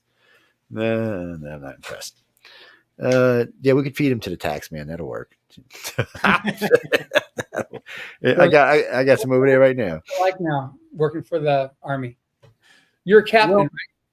So no, I'm a contractor now. Okay. So I was in the Army for 20 years. I retired as a lieutenant colonel, and for the 20 years I did logistics. So get the stuff, deliver it to where it needs to be, fix it when people break it, take it back when they're done using it. So kind of the all aspects of logistics I would help manage. The first half of my career was focused on ammunition management. So got to play with lots of things that went boom. And yeah, then the second half of my career was all just general logistics management. I did logistics for an aviation brigade in Germany that at the time it was the biggest aviation brigade in the Army. Then it went through a restructuring and became the smallest aviation brigade, but the mission stayed the same. But yeah, I've did a couple of years of teaching ROTC, so training cadets, college kids to become lieutenants. And yeah, now I'm auditor for the Army. Travel all around and you're the enemy with now, my day on man. clipboard. He's the enemy now. Well, I no, need a to lot of collapse. ex-military. That's what a lot of ex-military go get commercial Oh yeah, commercial jobs with the military. No, I dealt with a lot of them when I was in, but well, somebody's got logistics is a really important thing all the way around. Let's be honest, but there's so many things that civilian contractors do now that it's amazing, and they pay usually they pay pretty decent. Lieutenant Colonel, well, you were making pretty good money. So did you retire? Or did you partial retire? Or? I full retired from Full the retire. Army. Well, you're doing all right for yourself then. Yep. So did that 50% pension is really 40% after government math. That's true. You can't deny that. So still have to pay the mortgage, and that wasn't quite enough. So picked up the contractor job at the same time that I started seriously doing the writing, and I'm hoping that the writing will eventually pay the mortgage so I can ditch working for the Army. What do you mean, Gary? What you asked me what I got paid when I was in the Navy? It's complicated, dude. I was first off, I was a 4x10, which means I get paid more than the enlisted people did anyway, because I was. And then I had special forces service things. I got paid more for that. And then I was on flight deck. I got paid for that because I had to deal. Then I had hazardous duty pay on top of that because some of the equipment. Then I had reactor pay because I was in a reactor room. So yeah, where a regular guy, because before I got promoted to an officer, I think I was E4, I was on rental crew. Where a regular guy probably was making about $1,000 a month back then, I was making about $6,000. I was making more than most of the officers below lieutenant. I mean, below lieutenant junior grade. It's just because Navy, it doesn't matter what branch you're military in. So you get a base pay, and then depending on what else you're doing, other things get tacked on to that.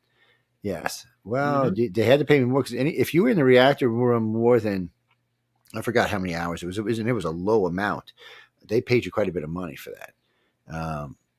It's just the way it works. Well, they figure they're going to radiate yourself. You're just taking years off of your life working there. He's never going to make it to his pension, so let's pay him more now. No, it was an interesting job. Well, what was funny for me is I was put on a Nimitz as a plane captain, launching jets all the time. That's what I was doing, and I had a blast. I was in charge of my little 18-year-old self was in charge of the whole entire flight deck of the USS Nimitz. I was like, you got to be bleeping kidding me. I was in heaven. I loved it there. And the plane, all the pilots, like we got along good. And then one day, about 4 months in, this guy walks up. He's got this clipboard. Effing clipboard people again. Here we go. He looks at this. He goes, Joe, is it true you've got advanced avionics and electronics? He said, T1 advanced avionics. I said, yeah. He said, get off the in deck. What are you doing here? That was it. I never seen the flight deck again. I was either in the conning tower or anytime I was working on a jet, it was below. They said, you are way too skilled to be out here launching jets. I loved it. I would never left. If they let me keep that, I'd probably still be in the Navy, man. I said, yeah, let's blow some shit up. But no. After that, I was, I spent a lot of time in the conning tower, listening to stuff I should have probably never heard. It's lots of working on really, really advanced electronics. Every bomb probably for a whole decade's got my sticky fingerprints on them somewhere, from different equipment, all kind of electronics we used to upgrade. And I'm the one to talk them into finally saying, look, on the Nimitz, I said, we're not going to change the individual chips anymore. We're just going to change the board. It's cheaper and faster. And the captain okayed it. And they still do that today. They no longer just change the chip off the board. They change the whole board. Just toss it. Somebody else can fix that board somewhere else. Why take the time? Why that's precious time on board a carrier. Sean had told me the other day we were talking. He said, "Well, you should bring Dave on. I'm the only Army guy on your network. We got a lot of military people on the network, but I think we only got one Army guy, one tank guy." It's that's Sean, right? That's Sean Haslett. Yeah, he's the tank guy. And because I was giving him trouble, I said, "Look, man, you old tank driver, put an F-18s over you, blow you off the floor." That's giving all kinds of shit. It's but we were playing some music last night. I honestly swear I could see Sean in the tank rolling out full speed, and guns going, missiles flying. What is that, Rainy? No, I know we're playing around, but so it's galaxypress.com. That's No, Galaxy Press. If you want to go buy something, that's where you go. You can go over there and pre-order. You can do all kind of stuff there, and then so you can go over there and get pre-order 40 from there. You can go get 39 with Dave's stories in it. But you're looking for writersofthefuture.com because you said you wanted to take the course. I should make Emily pay me $1 every time I promote this course. No, really, it's a great course. With yourself. Geez, it's a great. I made it two-thirds of the way through it. Well, technically, I made it all the way through it. The story was so stupid I had to throw it in the garbage. But anyway, yeah, it was. We're not even going to go what it was. But anyway, it's writersofthefuture.com. It's a great course. I mean, I learned all kind of stuff out of it. It's even made me improve my grammar and spelling just because it's easier to do it right the first time than have to come back and check it later on again. Yeah. Well, I gotten lazy, man. Spell check is great. Grammar check is great. But it's just easier to do it. I got one written. I think it's at 50. It's either 56,000 or 66,000 words. Oh no, it's not even close to done. I'm on day 4, I think, out of 11 days. So God knows how big this thing's going to end up being. And we don't know how stupid it's going to be, how much stuff we got redundancy. There'll be all of that fun stuff. But I'm not an author. Then you're going to have to do what Wolf Moon talks about, kill your darlings. We talked about that. Yes, we talked about that. It's he says, Joe, you're going to have to kill several darlings from where you're talking. Whole squad of them. I was like, probably so. Well, no, so... See, I don't. That's why I always ask y'all questions about where you get your inspiration from. How do you focus when you're writing? Because for me, it has to be. I can't. So it's easier for me, like when I'm out there with them, because nobody bothers me after midnight. I'm in the hotel room. It's quiet. Well, sometimes 1 a.m. because sometimes we don't wrap up till 1 a.m. with interviews. But from then to about 3 a.m., I'm just sitting there either watching TV. So I can pull out the laptop, put them, and it's just no one's bothering me. There's always something going on. If I'm in this studio, or if I'm at the house, if I'm in the city, there's just always. I mean, I spent 2 days watching this place burn up and us try to get it under control with the fire people. So it's hard to get any. And when I feel like I'm focused, and you can explain this to me, but sometimes I'll feel like I'm focused, and then I'll sit down, and then I don't know, a phone will ring or something will go, and I just can't seem to get it back after that. So I'm like, effing bleep this. In order to write, I have to actually slice out the time. So because there's always another thing to take your time, whether it's the emails, the phone calls, the to-do list that's 1,000 things long. So I've decided I'm going to write. I know that I don't have any requirements for the next couple of hours. I'll close the email, put the phone on silent, make sure that all the distractions are put away, and then sit down and write. Because if I am glancing over at my email to see if there's something important that I'm waiting for, I'm not concentrating on writing. I might get a few words, but it's going to be crap. Yeah. I have to clear the board in order to really get good writing time. I know we probably talked about this earlier. Lenny, where are you from, Lenny? Oh, you're from New Orleans? Hey, what's up, man? How you listen? Oh, you listen via. I was just asking if you listen to FM or if you're listening in. So, what part of New Orleans you from, Lenny? You'd rather not say? Really? No, I'm not going to push you on. I'll just leave it alone. Wait, what? No, we were just anyway. So Lenny's basically asking us. He said, so when you're sitting there and you focus, the story's coming. He said, so do you like before you sit down and write, or like you're sitting on your couch or you're having dinner with the wife or something, or you like running parts of the story through your head, or is it only when you're in front of where medium? I'll be running ideas through my head, or I might just have an idea pop up as I'm watching a movie and I go, that's the solution I was looking for. And I'll pull out my phone and I'll make a little note. And then when I get back to my computer, I'll make a note that, okay, next I go in and fix this, add that, whatever. So yeah, my brain's always working in the background. He said he has to keep a notebook and write it down immediately, because by the time by the time his wife gets through griping, he done forgot what he was doing. Or one of the kids. How many kids you got, man? 6. I feel for you, bro. That's all I can say. 6, Lord have mercy. That's a lot. I'm gonna ask you a personal question. Can I know what ages they are? 3 to 17. You're kidding me, right?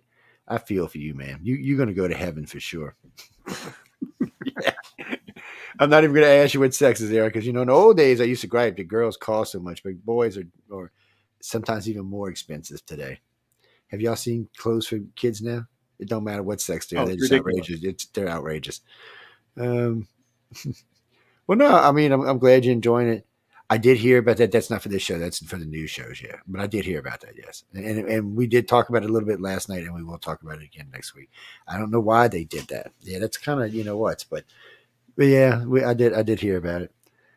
So, oh well, I don't know about that. So I could probably do that. So he's asking, like, if you say he was just supposing y'all lived in New Orleans. He said, could you just go find like a little nook down somewhere in the French Quarter and hide out and just kind of write about what's around you? Oh yeah, I've done that. I mean, not specifically New Orleans, but yeah, somewhere. Yeah.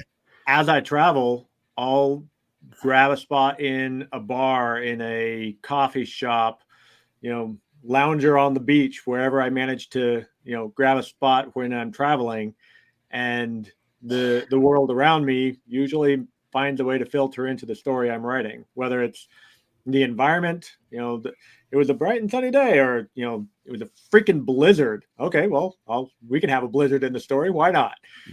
So yeah, I'll go find a nice, relatively quiet place to hang out and do some writing. And it's surrounded by mini ducks, little miniature ducks. Yeah. Oh yeah. Well, it's funny you said that because they got a guy. His name is Oslo in here. He's from Amsterdam, and he was wanting to know if you had any ideas on helping him. We little ducks will love that. On how he could write a story about the seed bank that wouldn't bore people to death. A story about the what? The seed bank. They got a big, huge seed bank up there. Every seed in the world is stored there. Okay, so good stories are about characters.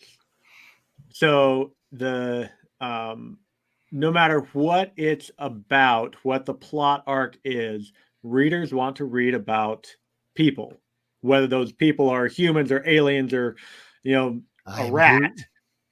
People want to read about a character that they can engage with. So if you're writing about a seed bank, write about the person who helps manage it, the problems that they run into.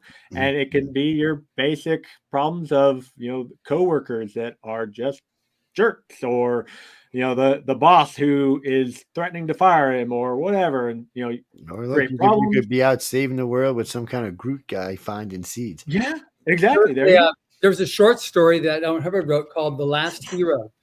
And it was a takeoff on like the seed bank and Johnny Appleseed. And he traversed the galaxy, planting seeds on these different planets. And then later in the future, when people came around, they found these orchards and stuff like that. And he left these little cairns, just saying that he was there. He just wanted to spread, life around. I mean, that's the other thing. There's been winning stories too that have had something on like about seed bank, and also on the menagerie, which has one of everything, not just the Noah's Ark, but other things.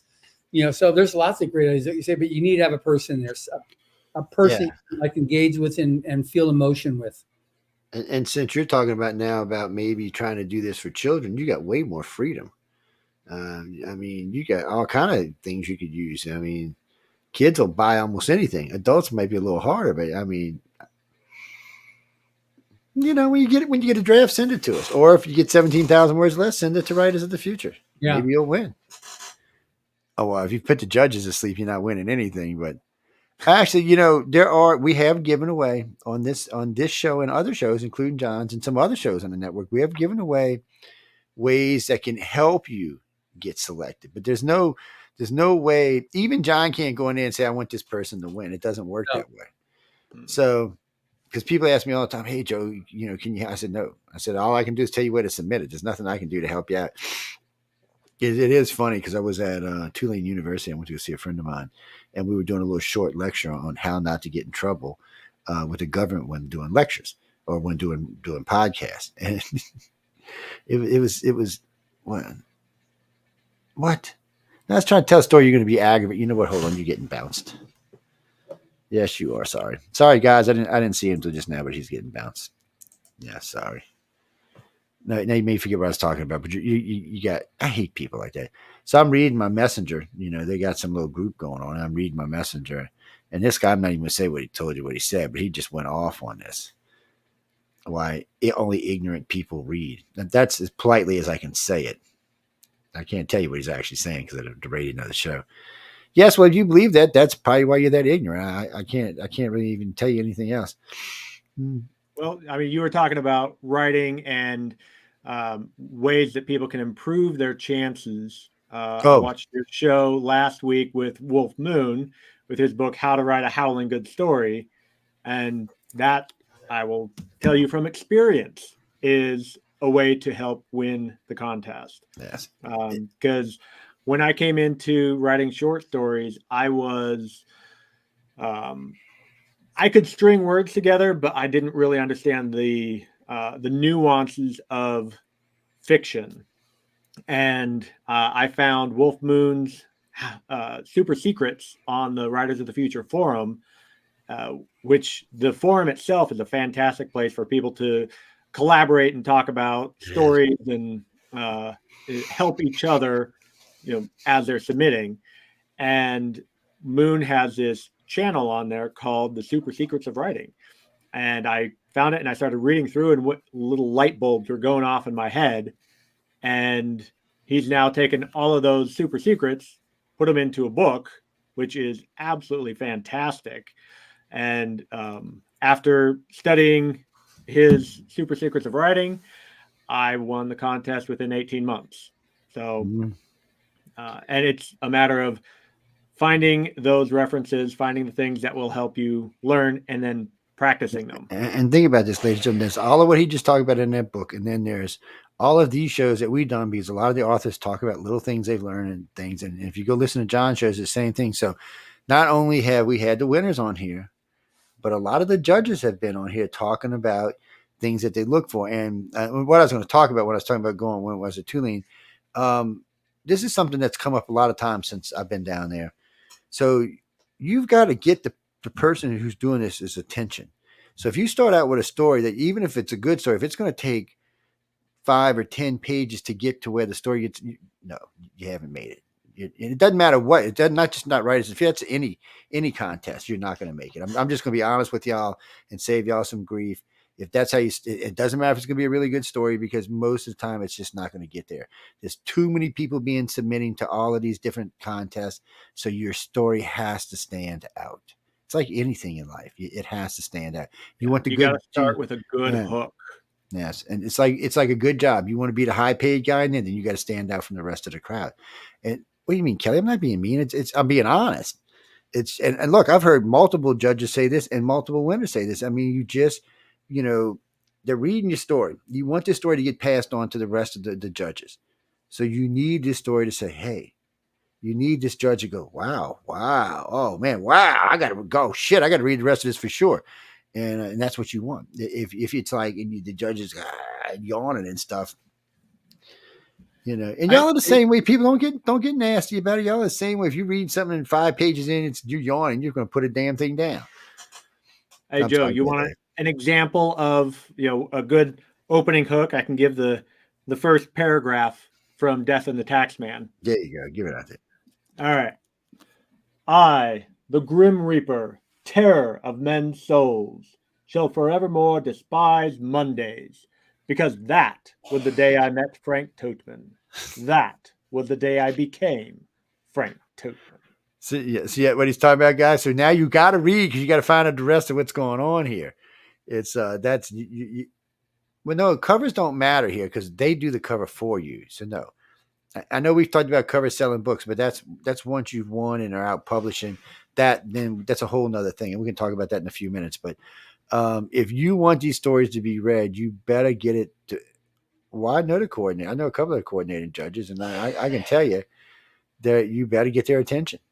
Mm-hmm. They're very fair. No, let me tell y'all something before we get any further in this conversation. I can tell y'all this for absolute fact. Everybody there is very fair.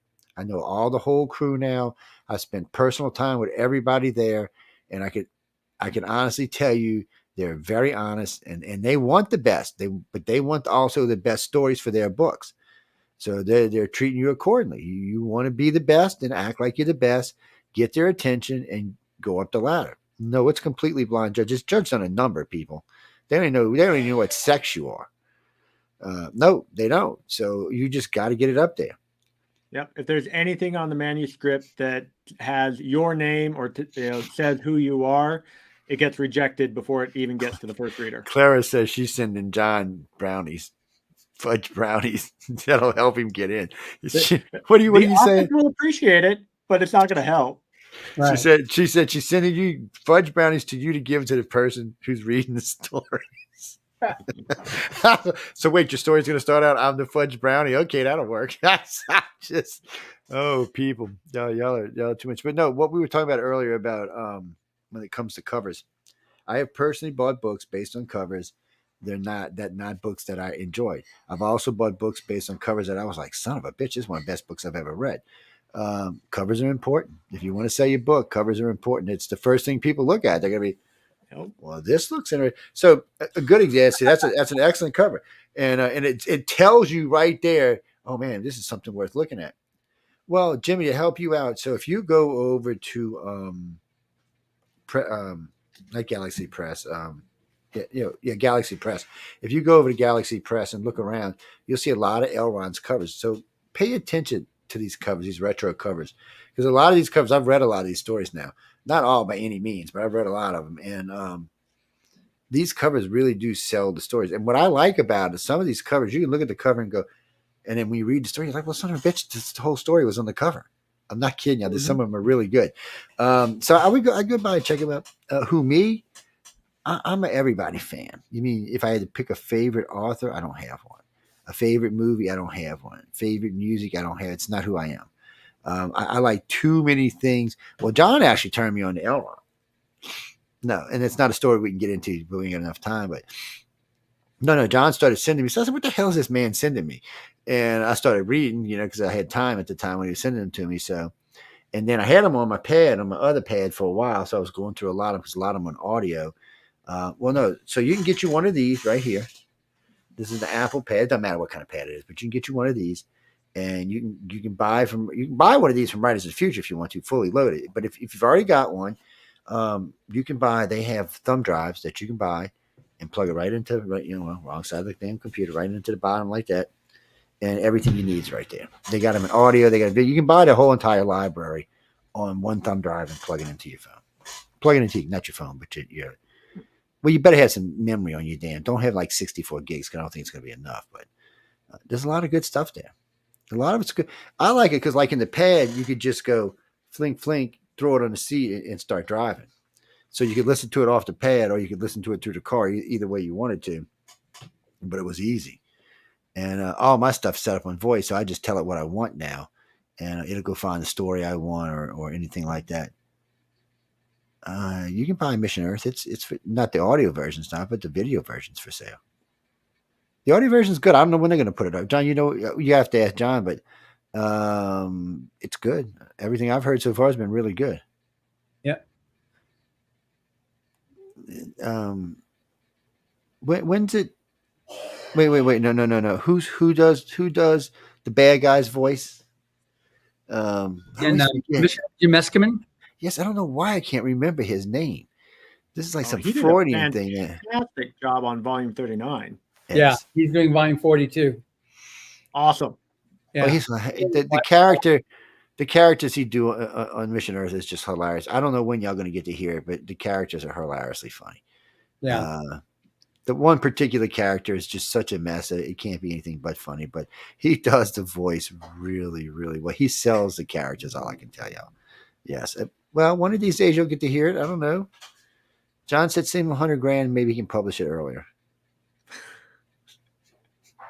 200,000. Yeah, look, that'll even be better. I'm telling you what. I don't know. So why aren't y'all publishing it? I've never asked him. People, you asking me and I'm asking him. I don't know. I've never asked him the question. It's we pretty much got it locked in. It'll be releasing probably next May. And what we're doing right now is we're we're fixing up the some of the voices and just cleaning up the audiobook, and we'll get that all set. You've got the unreleased version of the audiobook. Yeah. It's a good version. So yeah, it's really good. We're just tightening up some of the sound interludes and changing up some of the voices, and then we're going to have they'll be ready to release probably next spring or so. And we're also working on with one of our judges, Rob Pryor, painted new covers for it, so that will be coming out with the books next spring. He's in the middle. I guess he already went up to space. He was training. He went up to space to do 21 or 22 paintings while weightless. He spent months doing physical training to be able to handle the stress of flying up into space. But he's crazy good, but he's a wild man. He paints with both hands. That's got to be crazy to watch. His eyes are closed too, but he'll do painting on the stage with like Jay-Z and other major artists. He'll be up there painting while their concerts are being done. He did the NFL draft a couple of years ago, where every person, when they were selected, he quickly would paint them, and then they'd auction them off with all the proceeds going to the NFL charity. So it was he's an amazing guy. He's one of our judges, just Rob Pryor. Yeah. JackieGalaxyPress.com. Yes, you'll see them all over there. All of that stuff, all the fiction stuff's over there, not the nonfiction. Yeah. It's so where. Well, no, you got to get the book. I'm not going to tell you what happened to the Reaper. You got to get the book to find that out. No. We're not telling you. No. This isn't a cheating show. Now we got quite a few listeners. We can't be doing that. Everybody go, well, I'm buying it now. Joe just told us why. No, you gotta go find. Besides, I don't know. I haven't read this one, so I don't know what's in here. No, I've only got the short version. That's it. The little baby version. The short story is there's a lot more in the middle of the novel. Yeah. That we have some characters come in that really expand the story a lot. In fact, we meet the Immortal that will be part of book 3. And we also meet the main villain for book 2 is also he makes an appearance. Oh, yeah, I have read part of this. I read the book, and it's really good. And I can tell you right now, having read it, I'm now very anxious for book 2 to come out. Well, thank you. And I can tell you, if I don't like a book, I'm like, okay, whatever. It's going to be a series. Okay, I'm happy for you. Yes. But well, I'm the same way. Because I was reading somebody's book one time, and it's a regular guest at that. This is the third time he's been on my show. We were talking, and he said, "You don't." I said, "I didn't like it." He's like, "Joe." I said, "I didn't like it, dude." And I said, I actually told him before we went on air. I said, in case he asked me on air, I didn't want. He said, "Well, if I asked you on air," I said, "Don't ask me on air." I said, "I'll have to say I didn't like it." And he's like, "Why?" I said, I found the character, and I got into it for like. He said, "What are you becoming a book critic now?" He said, "You went through." I said, "Dude, I just didn't like it." I said, so we get on there, and he said, "Well, Joe's going to tell you if I ask him to say he didn't like it, but y'all should still go out and buy it." And then we started getting all these questions about why do you like it, Joe? I said, it's not really a horrible book. It's just not. I said, it's just not what I'm into, because I didn't want to downplay somebody's book, but like when I read that's one of the judges' books I just read recently. I was kind of like, well, it wasn't what I expected. I guess it wasn't what I was looking for or something. Well, people, I'm honest. I can't help it. It's what I do. And that's why I tell people when they come on my media shows, don't lie, because I'm going to tear your ass up if I find you lying to me. Well, yeah, you can ask many guests about that. We got a couple minutes, so we started a little late, so we got a couple more questions. What do y'all got? What did I just say? I just told you we're not going to tell you what happened to the Reaper. I know I just now said that. Wait, did you? Oh, well, so I could answer this, but I'm not going to. So someone just asked, did the Reaper have a sex or was it woke? That's exactly what they said. Well, I will tell you that in Death and the Taxman, he is referred to as he. Yes, he. There you go. I just don't see the Reaper being woke, people. I'm sorry. Definitely not. I just don't. It's the Reaper. I mean, come on. I don't care if it's male or female. I just don't think it's going to be woke. Is all I'm saying. That was. I'm not hating on your question. It was just goofy. Uh, Sarah Lee, like the cupcake, Sarah Lee. You hate your mama because she named you Sarah Lee after the. Parents No, are like that, man. Sarah Lee. Parents are like that. What can I say? Parents can be, vicious like that. Name you. They love Sarah Lee, so they named you Sarah Lee, huh? Did she have like a Mommy particular doesn't love favorite? Sarah Lee, so they want to make sure that she's like loved by everybody. Did they have like a favorite Sarah Lee cake she liked or something? I like spice cake.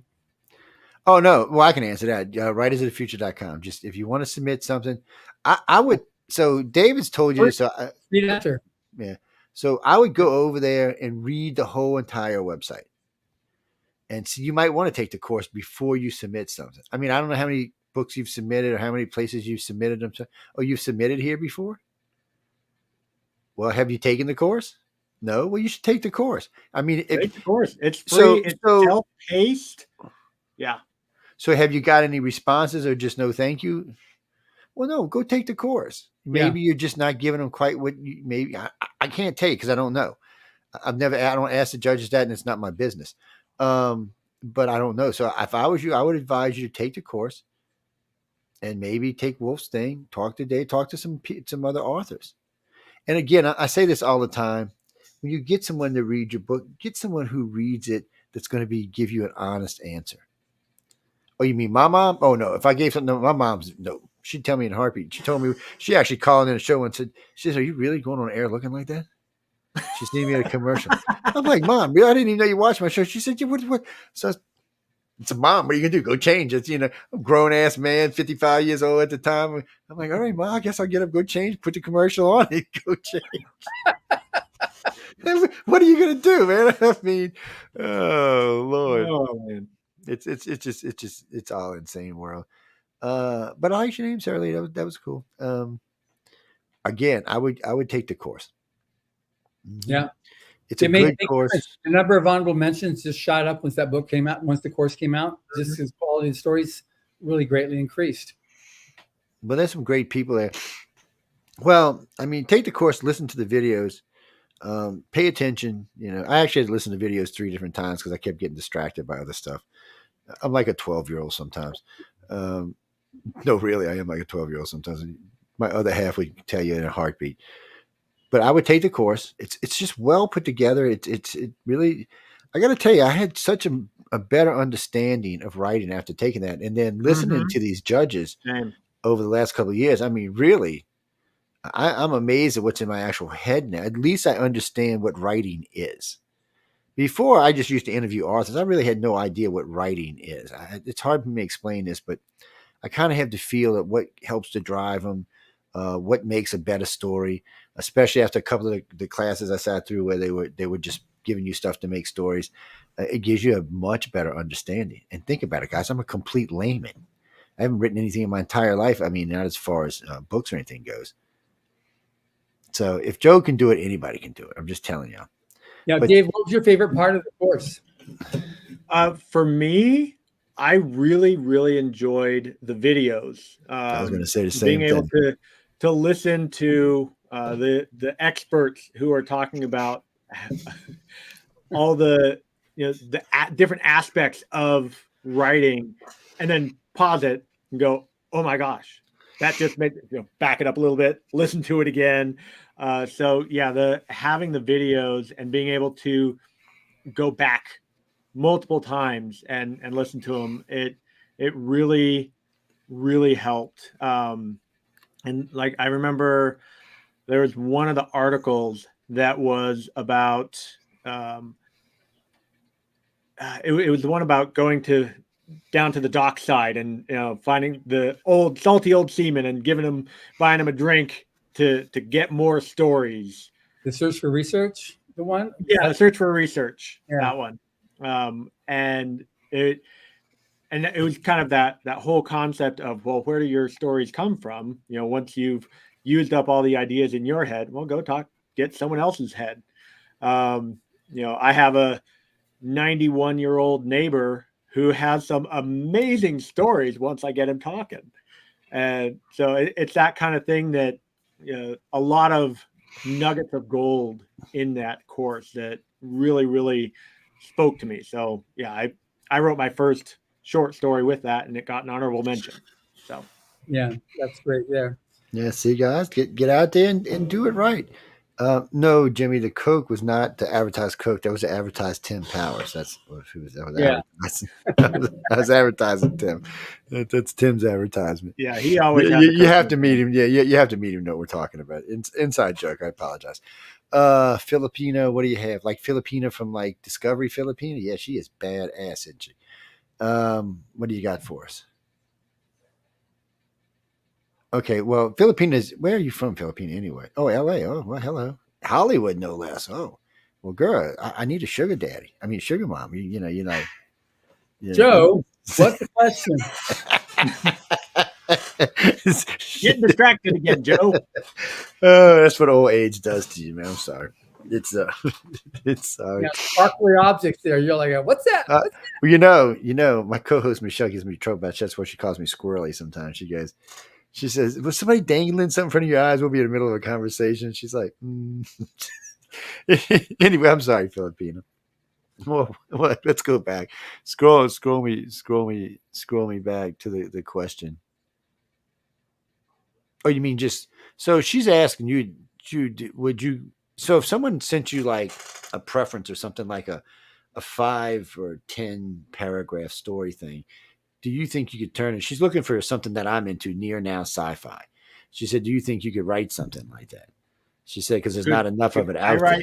Near future sci-fi? Yeah, near future sci-fi. She said just not enough of it out there. And I agree with her. There's not. So the story I wrote, Milo Piper's breakout single that ended the Rat War that just published in this, that's near future. There you go. The Rat literally took over Chicago. And that's all the sci-fi that I have. The rest of it is, our world. So yeah, I write near future sci-fi. Go check it out. Sci-fi is a lot of it is kind of scary stuff because it's where's it going, like with the AI, and it's also with World War III type stuff, but a lot of the near future is actually can be quite chilling, what it can actually, what it does, because it's we don't know where things are going right now with the speed of AI, how it's affecting stuff, and what's happening on social media, and with the upcoming elections, what that's going to do as it gets the hate really builds up. As it really builds up. See the right and the left is just attacking each other just like nonstop, and the whole idea of working together becomes more and more foreign. And you look at that and you kind of, okay, so who's the puppet master behind that that's making that go? Because people aren't naturally, people naturally like each other. And so if they're not, you got to do stuff to make someone hate somebody else. Like, where's that going? And what's the purpose of that? So near future can get very scary type stuff. At least a lot of stuff out there that I've been reading, because I have to read a book a week to interview somebody. And so some of these stories are like nightmarish, even though they're like, yeah, there's TikTok happening out there, but what's behind that, and how's that going to do, and what's going to be used for and stuff. It's Maria, we got 4 minutes. Oh, actually about 3 minutes. We'll do 4 minutes. What do you got for us? Ooh, you should have asked that earlier in the show. AI is a tough thing. I can tell you, and I'll get John to tell you about this in a second too, but no AI is allowed at Writers of the Future, not illustrators or authors in any shape, form, or fashion. Now, you can go back. There's a show that Jeff Weiner and I did back about 2 years ago. You should check that one out. And then there's a couple of John and I have done since then.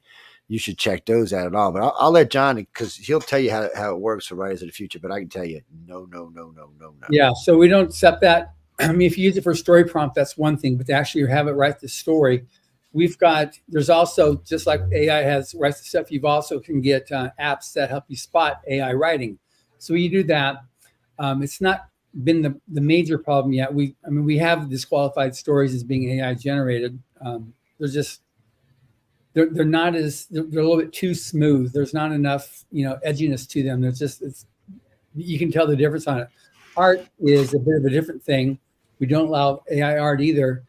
And we've had to disqualify a lot of finalists and people that when we start checking them out, find out that they're using AI generated art, and they get disqualified. And talking to one of the professors at an art school was very chagrined over their students, and they're spending a lot of money to go to those art schools. They're using AI to do their art instead of learning the basics of illustration and drawing and people and stuff like that to be able to become a real life artist. And it's unfortunate, and that's one of the downsides of AI, that people are using as a tool to cheat. You got a big problem in schools with kids using AI to be able to take the tests. They had 5 kids in a Beverly Hills school get expelled because they took, girls, took pictures of the girls and used a headshot and put it in nude bodies and spread those around as that type of stuff. So it's we just don't allow it in there. We definitely work a lot to check it out to make sure that you don't have AI. Because if you come in there and try to do the workshop and all you know uses AI, you're going to stand out like a sore thumb. It's just because obviously you can't do any of the exercises, you can't do illustration, you can't do drawing. We had one person which one of the things that sparked us to put the work in for Illustrator contest. When that person went to the workshops, they couldn't do them all. Says, well, that's not my style. That's not my way. And their way was AI, and so we learned about that. And so that'll be the only 2 people that ever get in there, the first and the last. We're very keen on keeping that out of there. And of course, somebody's going to try to game it. Say, I'll get in there. I'll show you. I can prove I can do it. Well, I know they're Illustrator judges, guys. You've been watching. They know their stuff, and then they're not playtime. They're really good at what they do, and they are really good at what they do. But we do a lot to check it out because there are apps. There's programs you can use for specifically on art, where it's the contest director goes to before anybody gets called. She runs the whole program to see, okay, was this art that they want? Was it really their art or was it AI generated? Then she coordinates with the coordinating judge, and they'll find, okay, no, this really was AI, so that gets disqualified. So we have to pull in somebody else before they get called. And John's absolutely right, guys. So when you get called into like a movie section or gaming, a lot of times in the room in the meeting, they're gonna have you drawing stuff because they're making changes. So you have to know how to do this. Later on, if you want to try to cheat with AI, you could bring all that in with you. But then that's not what the studio is looking for. The studio is telling you, okay, here's your premise. I want you to do this. And they want you while you're sitting there, because meetings last for hours sometimes. We're talking 5, 6, 7 hours. So they expect you to be working while you're there. If you can't do it, you're fired. Yeah. They don't give a care how well you work at AI, because, I was talking to somebody just recently about this. Matter of fact, he's going to come on this show in a couple of weeks. Well, I hope he's going to come on this show in a couple of weeks. He runs a big gaming company down here in Louisiana. We had talked about this one. I originally called, and I couldn't get hold of him. And then I told him about AI, and then secretary put me right through to him. And we got to talking, and he says they're going to use AI in his company. But what he's going to do is he's still hiring the same amount of authors and illustrators to do his company. He said, so this is what I'm going. He said, this is what I'm doing. He said, my authors will be coming up with the stories. They will be getting the stories and getting the premises of all the stories done. The illustrators will do the first, whatever of the pictures. He said, and then we will put it into the AI, and then they will be in charge of the AI, making sure the story and the artwork that we want is coming out the way we want it. So they expect the artist to do the original, and then say, give it to the AI to clean it up and to mass produce it. So they're looking at it a different way. He said, because I don't trust AI to do what it's supposed to do. He said, I've seen some horrible shit come out, and so have I, by the way. I've seen some stuff come out of AI. I'm like, really? Okay, obviously it's got some issues, and I know it's getting better. I seen Google's new AI yesterday. I was reading about it and how fancy dancy it is and what it's going to be able to do and it's not going to be able to do it. And remember this, ladies and gentlemen, every time you use AI, you're taking money out of somebody's pocket. Every time. That's some illustrator or some author that could be making money, you just took it out. And if they ever get to where they can write good stories, you're taking a lot of money out. I can tell you this, from the one Jeff Weiner did on the comic book, we're in trouble.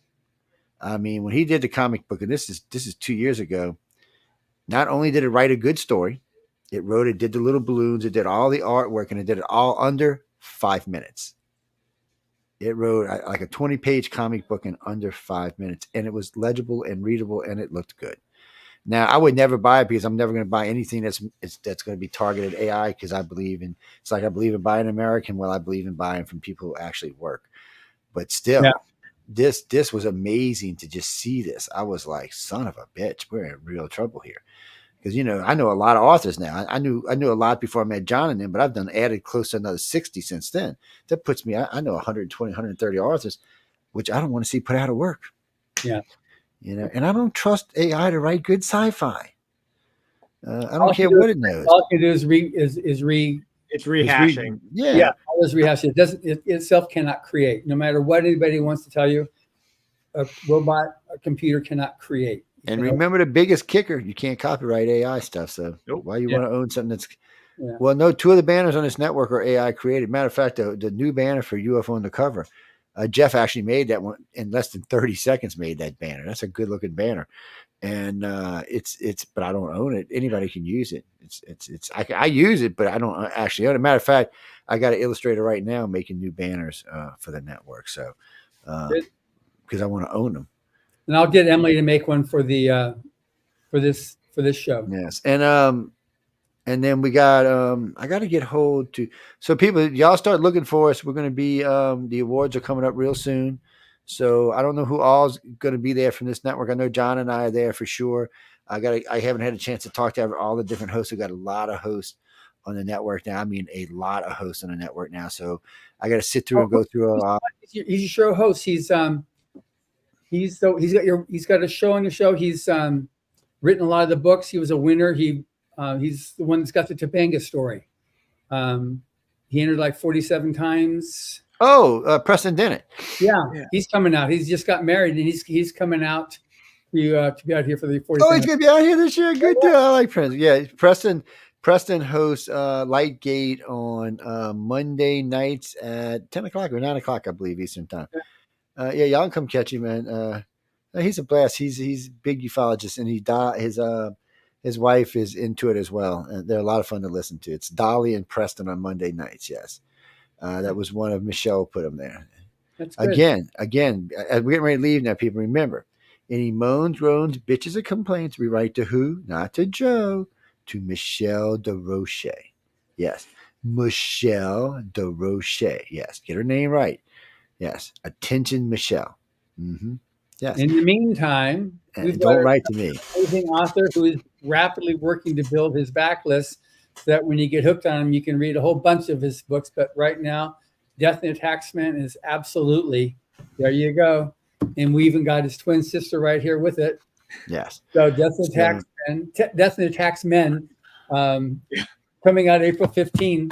And it's a great, I've read it. So I definitely can vouch for it. We actually even did a podcast on it when you started your Kickstarter. Yeah, you should buy it now before inflation hits and it goes up. Okay, I'm just warning you because pre-order now, coming out on tax day. Yep. Yes. Get it. I'm serious, people. Get it before it goes up, man. and get it volume 39 too, because the short story is what actually kicked us off. That was the precursor to this book, and it's what made the book possible because it was such an awesome short story. Oh, before we go, what page was the artwork for? You got it. I got it. One of us got it. We all got a book. No way. I got the wrong book. Y'all got it. Oh, you mean 39? In 39. Yeah. I wanted to ask you earlier and I forgot. So your artwork, the cover art from the cover art is also here. He's got it right there, Joe. Oh yeah, there you go. So what happened? They have the art reveal at Hollywood, so none of the authors have seen their art until we get to Hollywood, and so they set it up so that all of the art is on a table, and then the artists are back against the walls, and then they bring in the authors, and we have to find the art that is for our story. A bunch of the other authors are coming in, and they find their art, and they get all teary. They're like, "Oh, this is so perfect!" Oh, and I see Frank, and I just bust up laughing. I'm like, yes, that is the Taxman. That is absolutely Death of the Taxman. Yes, it was a great. And as soon as I saw that, I said, Sarah, we need to talk about book covers and contracts because that absolutely needs to be on the book cover. Yep. Yeah. And y'all can go see Sarah's work is posted on the network, so y'all can go check it out as well.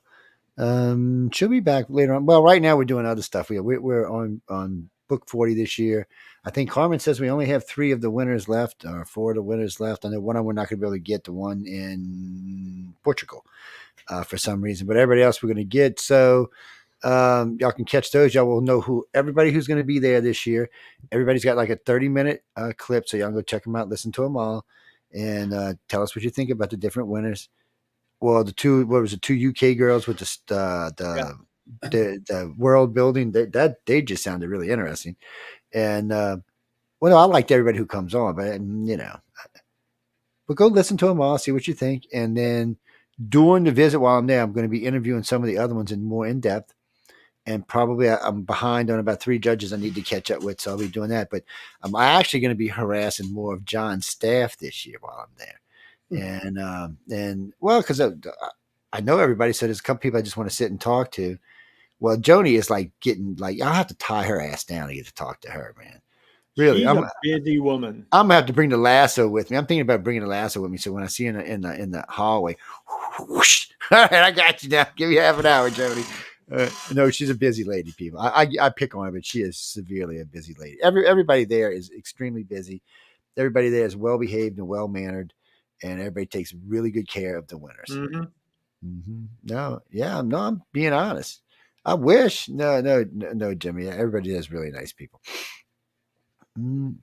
So far, I haven't seen any of that funky monkey business that you're talking about. Like that, I know what you're talking about. The one in New York, I remember that. I was there. No, there ain't none of that going on. Nobody's asking them for money or anything. None of that stuff went on. We attended an event. I'm not going to say who they are. We attended an event in New York. It was like 5 years ago, and it was before COVID. And let's just say it was not what they said it was going to be. They also said it was going to be blind judge. By the way, it was not. Everybody knew who everybody was. Matter of fact, I'm pretty sure there was a lot of back scratching going on there. So I just was like, I was there. I was supposed to be there for 5 days. I left after 2.5. I said, well, I really had a good time. And well, you're not going to stay around for the gala? I said, no, I got stuff I need to do in New Orleans.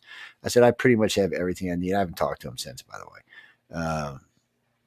John knew I gave him a hard. He's not the only one. I've got, if people are going to tell me something, I expect them to back it up. And he did so far. I had no problem with that. There's been a few other events that I've been kind of like with other people. Like, okay.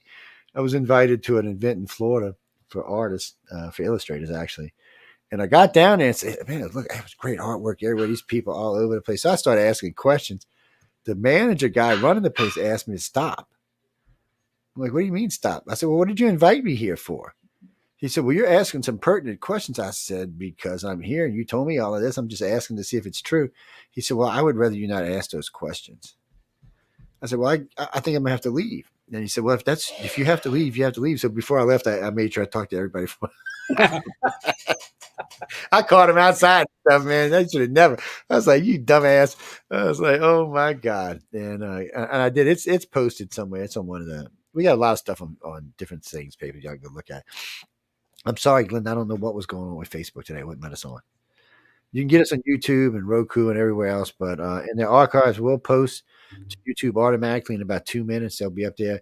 I won't post the show until later this evening because I got to catch up with some people when I get off air. But you'll see John's show. This episode will post today. This show will post today, and Friday shows will post. All of them will post probably around 7 or 8 o'clock tonight is when they'll post. So y'all go catch them all and see what's up. And but remember this, people. No matter what, when we do shows, they automatically post to YouTube, so you can always find the version of YouTube. Well, no, not the one John sent me yesterday because it hasn't played yet. It doesn't play till Monday. Yeah, so you won't see it until Monday. You'll see it in the archive, yes. So in the case the way he does it, y'all get an extra day or two sometimes, depending on how busy I am. And sometimes up to 3 days, you'll get like a preview. You'll get to see it. It's posted in the featured section on SoundCloud if you know it's there. So you can go by and check it out and look at it. And people have gotten used to being at there, so they go look. But it doesn't actually physically air until Monday at 4 o'clock. And I'm pretty sure, I haven't really excited to talk to John yet, but I'm pretty sure May 1st it'll probably be moving to Saturday permanently. He's doing good on Saturday. So, well, it's a more conducive lineup for what we're doing, and for what he's pushing and what we're pushing here, and what the Gray Zone's pushing. And we have another show coming on that's going to be in this kind of realm of stuff, kind of like an artsy fartsy show kind of thing. What do you mean, like Ross? I thought about that. I actually thought about that. I had a gentleman call me and asked me if he could come paint on, like, what's his name, Ross used to do. The guy who painted the scenes. Yeah, Bob Ross. He get up there, whoosh, whoosh, whoosh, whoosh, it was done. You're like, little clouds. You're like, how in the whoosh, whoosh, whoosh? And he's using scrapers and stuff. I'm like, get the. So anyway, somebody asked me about doing that, and I really seriously considered doing it. But then, so I sat down and watched Bob Ross in a contact as a viewer from my network, and I was like, nope. I love the guy to death, but as far as most of our viewers would be like, what? So turn that off. What do you got that on there for? I actually let it run. I tried a couple. I pulled out my ASCAP and tried a couple, but they need a little bit more excitement than that. But so the authors are good because they always got some good stuff to talk about. The illustrators usually got some pretty good stuff to talk about. But we're going, guys. We got to get out of here. We're now went over our time, so we're getting out of here. Remember, writersofthefuture.com. Yes, that's where you go. GalaxyPress.com. That's where you can go buy me something. I don't know. I need a new thumb drive. You gotta go buy me one of those. Oh yes, Janina. I love you, Janina, baby. Look, you buy me. I love you, long time, Gina. Come on, baby, buy me a new thumb drive. Be sure to go get David's book. By the way, go sure to get 39. So you got where you get both sides of the story. There's also a lot of good stories in 39. So go check it out. No, I've enjoyed the story so far and all the books so far. So I like one thing before we go. I like the fact that I can read them and I don't have to hear cursing or guts blowing in my face or other things. So maybe it's because I was old school. I don't know. It's not. I can live with that kind of stuff. I just would prefer if I didn't have to. On that note, we're going to get out of here. David, tell everybody good night. Good night. Thank you much for having me on the show. And yeah, Death and the Taxman coming out on tax day. Pre-order it now. Don, tell him you love him, man. Joe, nobody says it like you do. We're out of here, guys and girls. Be sure to check out John on Monday. Be sure to catch me back on Wednesday. Until next week, have some fun. Enjoy your lives. And remember, United Public Radio is your favorite. Good night, everybody.